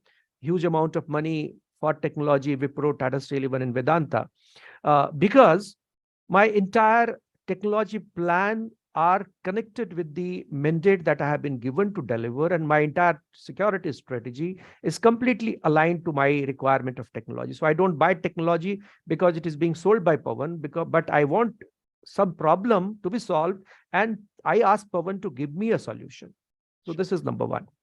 Number two, which is very important, is that security, as we all know, needs to provide that assurance to the management that we are here to provide you resiliency during a crisis. So if your supply chain is in stress, it would help me come out of that stress without any loss of time. And second most important is that we are not buying something for the sake of buying something, but to addressing a problem. I hope it answers your query. Absolutely. So thanks a lot for the summarizing and getting things in a perspective.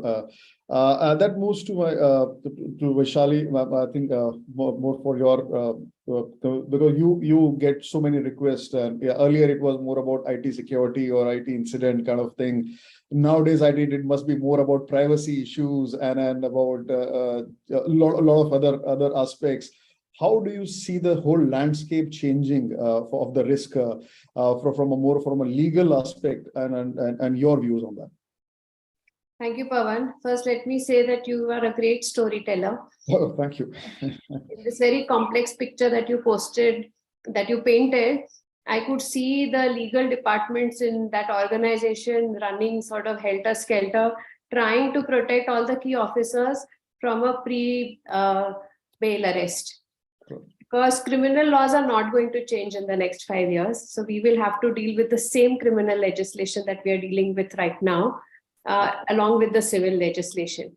But I think what I can say in the current scenario is, and especially when we have two special legislations on the anvil now, we have the Digital India Act coming in, hopefully soon, and also the Digital Personal Data Protection Bill, the amended one, which also we feel should come in soon. There is some hope of people wanting to think of compliance as a risk.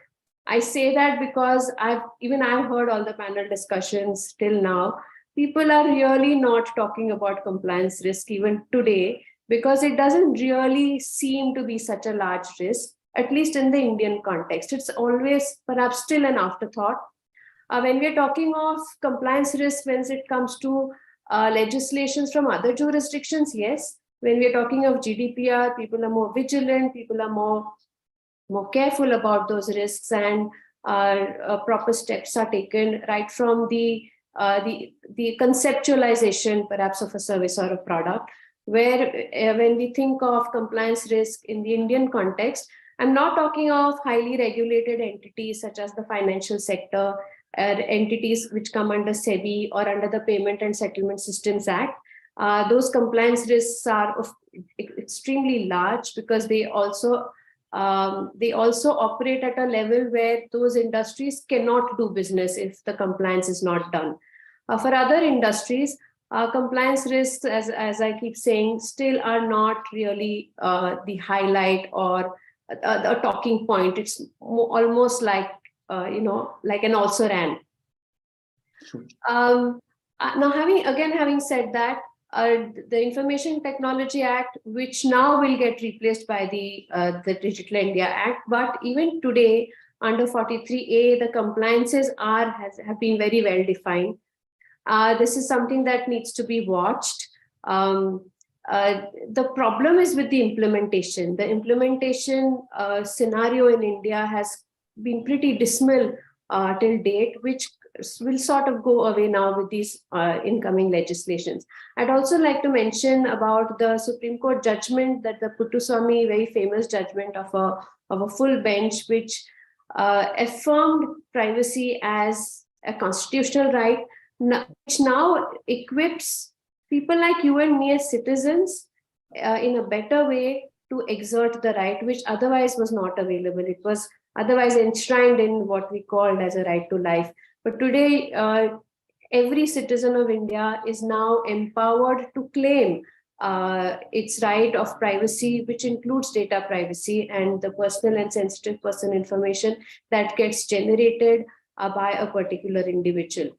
And last but not the least, we all are aware of the certain guidelines of breach notifications, which has really caused a lot of heartburn for a lot of companies because of the 6-hour window for mandatory reporting. But these are changing times. I mean, this is sort of an indication of changing times, that compliance is something that needs to be taken seriously and not like an also-ran, which has been done till now. I'll just I'll ask you for a minute to explain to all the participants what is the new certain law of 6-hour, because a lot of people are not yet aware of it, and they don't know what a breach constitutes of on that. They think it is not our problem, it is IT's problem. So can you just elaborate on that and how serious it is? So certain came up with a guideline first saying that any data breach incident needs to be reported within 6 hours of knowledge of the breach. Now, sir, I mean, there are a lot of question marks in this statement itself. What is qualified as a breach? When does the 6-hour window start? What do you mean by when do you have constructive knowledge of a breach? Does the breach mean it has to be a breach of a certain category? And there are a lot of questions which came up. Then frequently asked questions were released and FAQs were released by Certain itself, saying that these are the categories of data breaches that you need to look at, and that is where you need to report. Again, there has been still a lot of discussion is being going on as to even the list that has been published as to the data breach, which are mandatorily to be reported to Certain.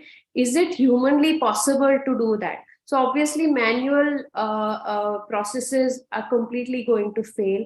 So whether there is going to be an automated solution, again, a technology intervention for reporting those breaches.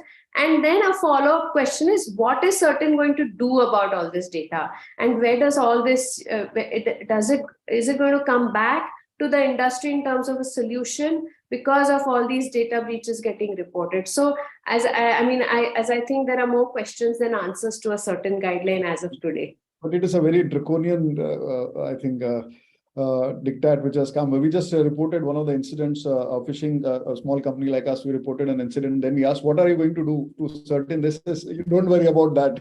So it's a whole which I don't know what is going to happen on that. But yes, it's a very, very serious and a very,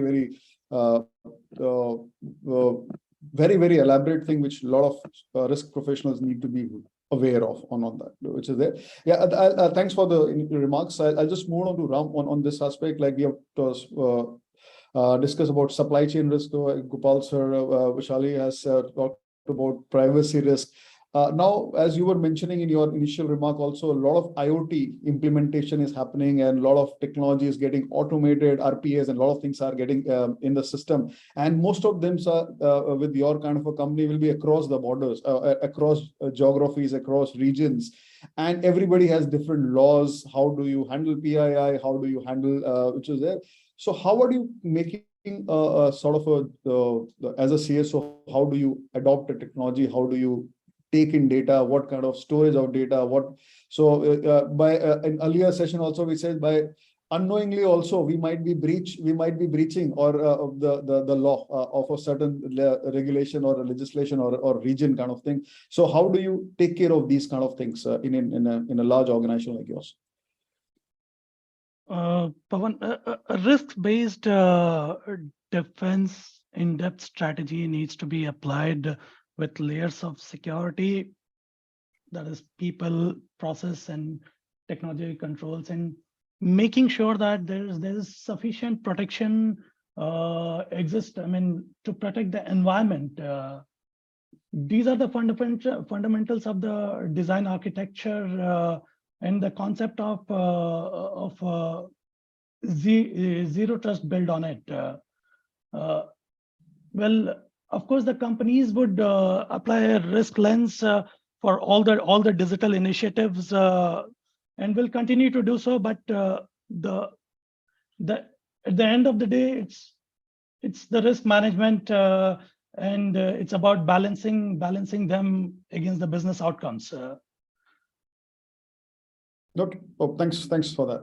I think very interesting, and I think the risk-based approach will be on that thing. Moving to Saurabh, as I mentioned in my initial thing is there are a lot of things are happening on periphery on technology in terms of metaverse, in terms of crypto, in terms of so many AI. I think there are so many terminologies nowadays, and a new kid on the block is ChatGPT. Just for a request for everyone, if you do not have logged in, please go and log in. It's a fascinating thing, and you will be amazed, surprised, and shocked to that level. Please use this chatbot, which is ChatGPT. Is there? But you are always been ahead of the curve in terms of technology. What do you think is going to be the adoption strategy, and is this being talked about in the next year budgets and all those things? Are we going to have robots? Are we going to have a lot of things automated in that sense? What do you see, Saurabh? So, one more thing which I have seen happening is, security is now becoming more, while we are responsible for controls, compliances, and governance, right? But what another thought process which is being brought in is that why can we not give customer an experience also, right? So earlier it used to be, everything to be done by the security, and then a signature was done by the visitor or the host, right? Now, why can we look at that? How can we give that experience so that the visitor or the employee, they collaborate, right? And, they go back keeping some impression that, okay, yes, I was treated pretty well, right? Keeping all the controls and compliances at the back of that, right? On a similar lines, right?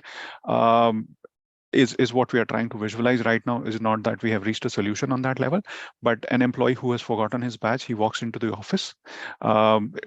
Typical rudimentary process. He calls up his manager. Hey, manager, I have forgotten my badge. Please drop a note so that security can give me a badge, right? Let's look at technology part of it, right? The employee walks in. He says, I have forgotten my badge. He scans a QR code. A request gets logged into the system. The request goes to the bot. Bot automatically programs a badge, and there is a ATM kind of a machine which hops the card out, and employee takes the badge and walks in, right? Moving back, he drops the card in a drop box, and everything else is taken care of, right? So now here, imagine what all we are taking care of, right? Now there is, we don't have to put somebody to do a reconciliation of badges at the end of the day that, okay, 10 badges were issued, 20 have come back. Oh, I need to look for the rest of the badges. I need to do a handover. Now here is this bot who's doing everything, right? Badge was not returned. He sends a trigger mail to the employee, to the manager. Hey, this badge has not come. We have suspended his badge. Ensure returns the badge. Blah, blah, blah, right? At the end of the month, you have an auditor sitting on your head or a client sitting on your head. Show me how many badges were issued for my kind of a business, right?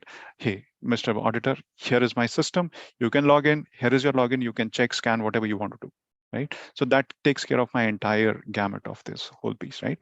But again, the part is how we bring in this technology, right? One way is we entirely boil the ocean and say, hey, tomorrow, this is what our process is, right? Another way is, because again, we need to look at the people, are they trained to manage that piece of the latest technology also, right? What we have devised and what we are also working on is we are bringing in all these pieces slowly and gradually, right? So that we bring in one step, every day, and the person who's managing it also gets updated that, okay, yesterday I was doing this, and going forward, I'll have to do these 10 steps also, or maybe I'll have to reduce 9 steps and just focus on one particular step so that my entire piece is taken care of. And this is what, we typically call in internally ourselves is, doing away from a typical chowkidar to a security officer kind of a culture, from data from logbooks to a platform wherein everything is available centrally, and you have some sort of fancy busy dashboards to be presented to management to prove that, okay, in the month, what all your team has contributed and how they have performed.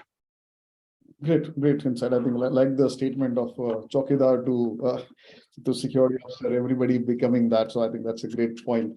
So I think you touch upon a point of yes, we can have the best of the system, but if people are not trained or this thing, so ultimately again boil down to humans and their training. I think coming back to Gopal sir, I think you have done I think, amazing amount of work, and you have always been a proponent of training youngsters and doing a lot of work and let them think differently, because our age is gone. I think we are the. It is too late for us to start thinking differently on that thing. Yeah, I'm telling for myself, and I'm sure a lot of youngsters are there, not for them.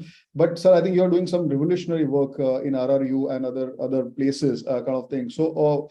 What prompted you to do that, and what kind of things you are seeing a change because of that thing, sir? So Pawan, we all CSOs know that it is very difficult to get customized, trained, people who have been trained in customized syllabus that makes them straight fit to work in security function. So if you see companies like Reliance, Vedanta, even Adani's, they hire NCCC certificate graduates, and thereafter they are put into security duties, and they supervise ex-servicemen, they supervise all other security professionals who are basically from the roles of the business partners. Now, even those security employees of business partners, most of them civilian and couple of ex-servicemen, have also not been trained in corporate security related activities. So I have worked in knowledge-centric organization like Wipro, and I have also been serving with brick and mortar company, manufacturing company, Tata Steel and Vedanta since long. And I understand that issues and requirements of these two different sets of organizations are different. Here, you deal with everything that a state deals with. You deal with criminals, you deal with terrorists, you deal with extortionists, you deal with union, you deal with local people, you deal with the greed of the people who are rehabilitated or you buy their land off. And so you need a different traits altogether, and you need to have people who can manage these issues. So one of the issues that is very important is that how exactly do we make the cutting edge leaders, people at the cutting edge level, know what exactly they are supposed to do and how exactly do they lead the business partner employees. Because most of the business partners, 99% of them are basically providing the manpower. They're not bothered about training them. So training is very important, because at the end of the day, if you want to migrate from a traditional security function to a proactive security function, where you ensure business continuity and resilience, you need to have people who are professional in the mindset. I heard one of the panelists talking about, security people getting trained in business management. And the first course that RRU had started, where presently 24 officers of Vedanta are being trained, junior security officers, are basically being trained on both general management, tenets, and security system. You have also taken a class, and you have met all of them. So we have a plan that make the cutting edge level leaders understand what exactly they are supposed to do, and what we call competency mapping. So we have done the competency mapping for the entire security team members. We have developed the competency description. Now we are going to map their competency and develop customized training programs with centers like RRU or any other center of excellence. That is very important. One more important thing that is very important presently that I would like to highlight, Pawan, is that we are using technology. And we have big data now. Huge amount of data is being stored, but it is never being utilized. A very good trend that I see in a couple of organizations are using access control, video surveillance system, and artificial intelligence, all that put together. We used it in a small way in Tata Steel, and that worked well. You can identify insider threat, you can identify deviant behavior, you can identify even requirement of electricity in a particular area. You can prevent tailgating. You can see how people are, getting the email from the system generated email for swiping wrong or trying to do tailgating. So use of data, all the three, basically access control, video surveillance system, and artificial intelligence put together can, leverage the data which otherwise gets parked, and we take that data only when we have to do the investigation. That is very important thing, very, very important thing. And second, foremost is changing the mindset of the people who are working on the ground. We need to keep looking for deliverables as to how exactly do we migrate from this position where we are to the next position, or what we call creating the best practices and next practices. So unless we invest in those areas where people see the entire system like any other business leader sees the entire business, a supply chain person sees the entire supply chain, he is answerable for profit and loss. Unless we have that mindset in the corporate, that we also see what exactly is the prevention of loss that we have made, what exactly is the prevention of fraud that we have made, how we have insulated the organization from all the losses and frauds, and how can we leverage the data instead of buying the technology, how can we solve our problem with the technology is very, very important. Great, I think great point, sir. And I guess I think the more we become business enabler, and it's a cliche, but I think it has worked. A lot of people say that, but because they don't have data, they don't use data, and they do not have understanding of business, they are still on the periphery. I think. Thanks a lot, Gopal sir. Moving to Vaishali, with more of deglobalization trend, which we are seeing happening, privacy is becoming a sort of a weapon for the countries to use against each other. This is what we are saying, and as most of the technology platforms or most of the security strategies are more towards globalization and seamlessness. So it's a contradictory approach where the law and the legislation is moving in the reverse direction, and the technology is moving in the forward direction. So do you see a conflict happening at any juncture? And I'm sure you would have been facing getting a lot of issues in this thing. What is your view on this? Pawan very rightly said by you that data is a great enabler for business, or data is something that is also going to enable innovation. So stifles the usage of data, or perhaps sharing of data, or collaborating by usage of data. And by data, I would primarily mean, as of now, personal information or sensitive personal information of persons, of which the data has been collected and processed and used for maybe disruptions or innovations, etc. So for legislations to be at loggerheads with it has to go hand in hand, but at the same time, we need to understand why privacy legislations came to be in existence in the first place. Because organizations are looking at businesses, profits, and how they can use the data to generate more profits. Nobody's really thinking of what happens to the person whose data is getting utilized. So when we talk of privacy legislation, is not for the benefit of the business, but it's just for the benefit of the people who generates that data, or let me call them as data subjects, though that is not the name that is used in the new legislation, but commonly we understand those as data subjects. So the person who's generating the data, this entire legislation, not only in India, but across the world, it is more about protecting individuals' rights against corporate entities. So once we understand this, understanding privacy legislation also becomes easier, because it is about protection of constitutional democratic rights. Right now, we are on the other side of the table. If we are going to talk about this as corporate entities, we don't like privacy legislation. But the moment you're on the other side as a data subject or a person providing the data, you want more and more robust privacy legislations to come, not only wanted across all jurisdictions. So eventually, privacy legislations is going to talk in the same language. It is now how the corporate entities adapt to this language or interpret this language. And this will have to become part of, say, when we are talking of, and I think Gopalji just talked about training and importance of changing the mindset of people in the organization when handling certain things. And privacy is also going to be about change of mindset. Again, as Pawan, you already said, for us, perhaps it's too late to have a change in mindset. None of seriously, it was a free for all. but for the generations to come, privacy is going to be the key factor on which businesses are going to, it's going to be the fulcrum.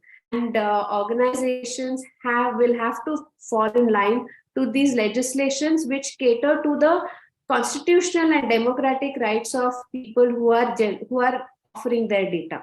Now, if you look at any privacy legislation and the way it is designed, it is about managing the data with due consent. So the consent gathered, it could be specific, and putting let's say an embargo on the organizations to use the data which it was collected. And not a free for all. I mean, you collect the data for one purpose and then use it for another is something that we look at by regulators with great disdain. And I guess, we always say in terms of law that people are best behaved when they are watched. The better the legislation, the better the corporate behavior. We are talking of fines that go up to 500 crores in the new legislation. We already know fines which are up to 4% of global revenue, which is GDPR. So now this is something that can't be ignored. What happened under the IT Act was 5 crores was an amount that could be ignored by most of the organizations. And we knew that criminal liability for any data breach incident was something that would not be implemented in a jurisdiction like India. And that is why things went a little haywire, despite of India having a privacy legislation under Information Technology Act right from 2013, but nobody really took it seriously. But with 500 crore as a figure, you need to just sit up and take notice and say that this is something that has to form part of culture, has to form of my primary compliance, and only then we can talk of other things such as profits. Great. Thank you. Thank you very much. Sorry, we have just short of time. So I'd like to thank each one of you for great insights. Where all my technology sessions ultimately end up in ultimately about humans, which is there. And then somebody has already branded me as the prophet of doom. So I would like to end a statement with a positive note. There is an interesting prediction by Ruchir Sharma. It's a great document we should all read. There is a NDTV session also. You can hear that most of the times we are talking about gray rhinos and black swan. This is a time to move on from black swan to bluebird. The bluebird is basically the unexpected happiness you will get in implementing some technology or some initiatives. So now is the year of 2023 where we should start enough of bad things and we should start thinking about good things in form of bluebird. I think I would like to thank each panelist, and it's a great insight which you all have given, and to all the participants. I think almost 200 plus who are still hanging on for last more than 3 hours. Thanks a lot to everyone. I'll hand it over back to Shreya. Thank you very much. So Pawan, I'll just take 10 seconds to summarize. Sure, sir. Summarize, I am a big fan of Sun Tzu. He talks about the general who wins the battle makes many calculations in his temple before the battle is fought. Right. And the general who loses makes but few calculations beforehand. We need to keep calculating our battle before we go for fighting. Absolutely. Fighting will continue. It's not going to stop. Thank you. Thank you, sir. Thank you.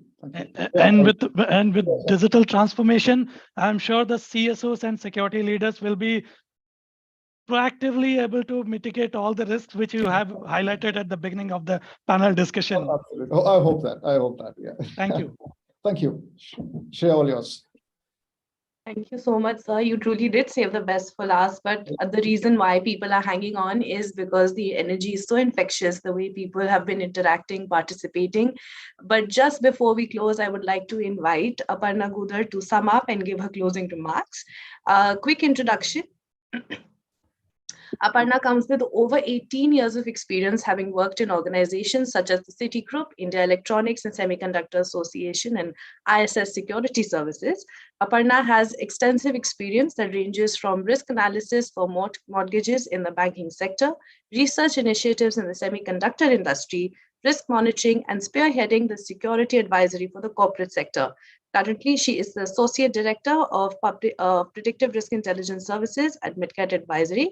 Aparna, all yours. Thank you so much, Shreya, and thank you so much everyone who are with us till the end of the session.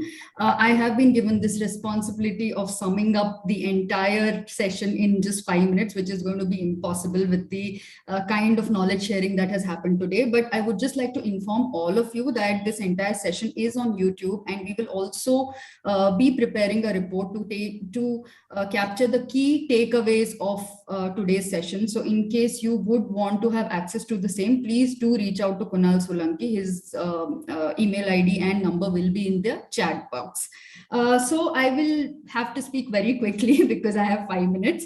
But the session started with a very powerful keynote address by our chairman, General Sudhir Sharma, wherein he discussed about how South Asia is the epicenter of global meldrum and spoke about its resiliency despite the constraints that are faced in South Asia. This was followed by unveiling of the India Risk Review 2023 by our team lead for APAC, Atreya Bhatt. IRR is a flagship report that provides an overview of the key risks impacting the Indian subcontinent and their likely impact on business operations. If you would like to have access to the IRR, you can look up our website in a couple of days. Otherwise, you can contact our team and Kunal Solanki would be your point of contact. This was followed by the first panel discussion, which was moderated by our co-founder and MD, Colonel Sam Kumar, with his zeal and enthusiasm that is absolutely infectious and which followed through the session. And he discussed about the evolving risk spectrum, likely to impact businesses across South Asia in 2023. During the session, Shraddha Bhandari, who's the founder of Confluence Consultants, she spoke about how South Asia is a region of crisis and discussed the 3 C's, that is COVID, conflict, and climate change. This was followed by Sukrut Sattarkar from GE Healthcare, telling us, making us realize that South Asia is actually home to 2 out of 9 humans globally, and how and why it remains critical from security perspective. Followed by some very important and key points discussed by Sumit Sharma from Capgemini, wherein he spoke about 5 key trends, including accelerated digital transformation, recovery from inflation, climate change, poor management of recycling, and how the focus on customer services and what is the impact due to that and how is it impacting everything around us. He also spoke about the withdrawal of NATO from Afghanistan and its implications. This was followed by Ian Finlay from Black & Veatch. He spoke about advancement in technology and its impact globally and how it is important to focus on the big picture right now and have our resources in place. After this, this was followed by a demo of our AI-assisted risk intel portal by our geopolitical risk intel analyst, Diksha Barua. In case you found the demo impressive, then you should definitely reach out to us for a very further detailed demo and also for a trial, and for that you could reach out to my colleague Sagar Bhanushali, and his details will be in the chat box now. With this, we move to the second panel discussion on evolving role of CSOs by our Executive Director and COO, Colonel Sushil Pradhan, who touched about very important points, including the trends in intel, security and loss prevention and management of resources, and as well as command center operations. In this, we started with Dr. Firozia Hussain from Delivery, speaking about the importance of CSOs becoming comfortable with technology, not just using technology, but also building technology platforms and making them business specific. And here I would just like to slip in a small note that MitKat has a very well evolved and technology team. So we could be your partner if your organization is considering developing a technology platform. We can create and customize something for you. So with this, Mr. Sachin Punni from Cardinal Health spoke about the new challenges that are being faced by CSOs due to the new normal. So whether it's COVID, whether it's the great resignations that are happening, natural hazards, hybrid culture, and how it is important to find ways to enhance GSOC capabilities. From here, we move to Vagisha from LinkedIn, who highlighted the human element. She spoke about how silence is golden and spoke about how it's extremely important to build a leadership team based on trust, integrity, and with the growth mindset. Something that we haven't discussed as much when it comes to the risk and security industry. With this, the discussion moved on to Mr. Rajesh Shekhawat from Johnson Matthey, wherein he actually gave us the real situation. He spoke about the on-ground challenges that are faced in supply chain management, especially from the perspective of precious metals business, and also the concerns and real life situations that are faced with law enforcement and with the kind of situations that arise. From here, we move to Mr. Arun Prakash from Microsoft, who again emphasized about the post-pandemic challenges, how hybrid work models are challenging and so much in discussions, and how there is no perfect model because it's so people-centric. And the fact that today CSOs need to be experts of everything, not just risk or consulting or security, and how it's important to collaborate and everybody to get together to be there for all the employees and everybody out there. From there, we move to Mr. Suraj Sukanpal from Wells Fargo, who spoke about the post-COVID change in risk landscape and how today we have a much larger laundry list of risks. And how intelligence has become very important, and it's so important to build the fraternity and how everybody needs to come together. And he has been doing an exceptional job, and everybody knows him.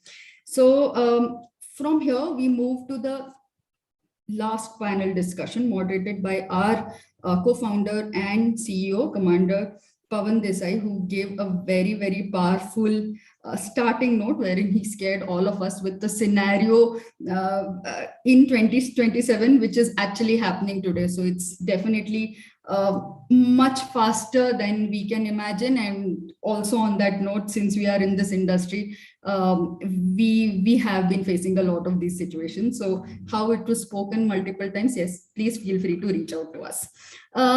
This started with Ram Kumar from Genpact, who spoke about the challenges of dynamic identity management. So it's not just about tracking physically, but also digital tracking, and how there are multiple channels and technological interventions that can be used to track, identify, and mitigate any risk.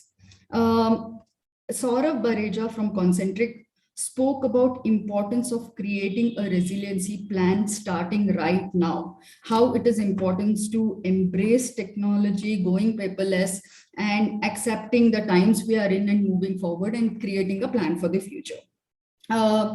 Thereafter, Gopal Chaudhary from Vedanta, he gave some very good anecdotes and very powerful statements with something that's going to be here to stay. That is, you can't stop enemies coming to you, and technology is both a very good servant and a very bad master, and it's about winning in this game of wit.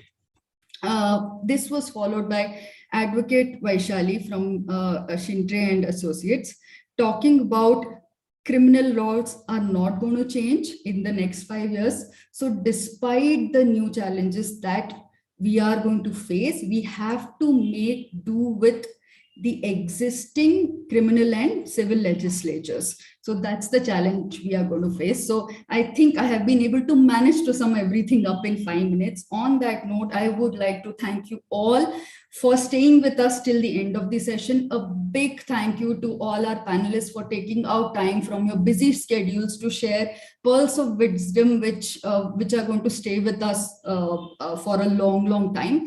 Thank you so much to all the participants. Thank you to MitKat for always setting the benchmark very high. To everybody who's there, right from the leadership to every team member who's been working very hard to make everything come through together. Also, on that note, I would like to request all of you to support your very own friendly homegrown neighborhood risk consulting partner, that is MitKat, in your conversations with industry peers as well as on social media. All our social media handles are in the chat box. And with that, on that note, thank you so much and have a wonderful 2023, everyone. Back to you, Shreya. Thank you so much, Aparna. I think that was a fantastic sum up.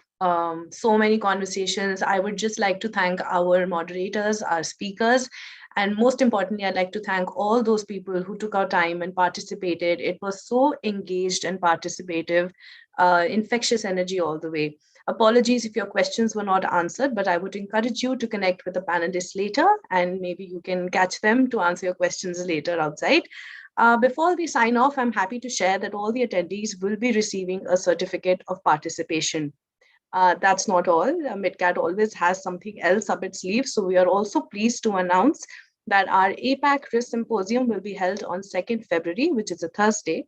So do please watch out on our LinkedIn and our other social media spaces for more information, and do register. And we promise to be back with more great speech talks and panel discussions, and hope you all join us there. Thank you so much.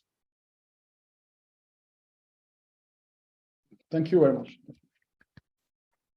Thank you, everyone.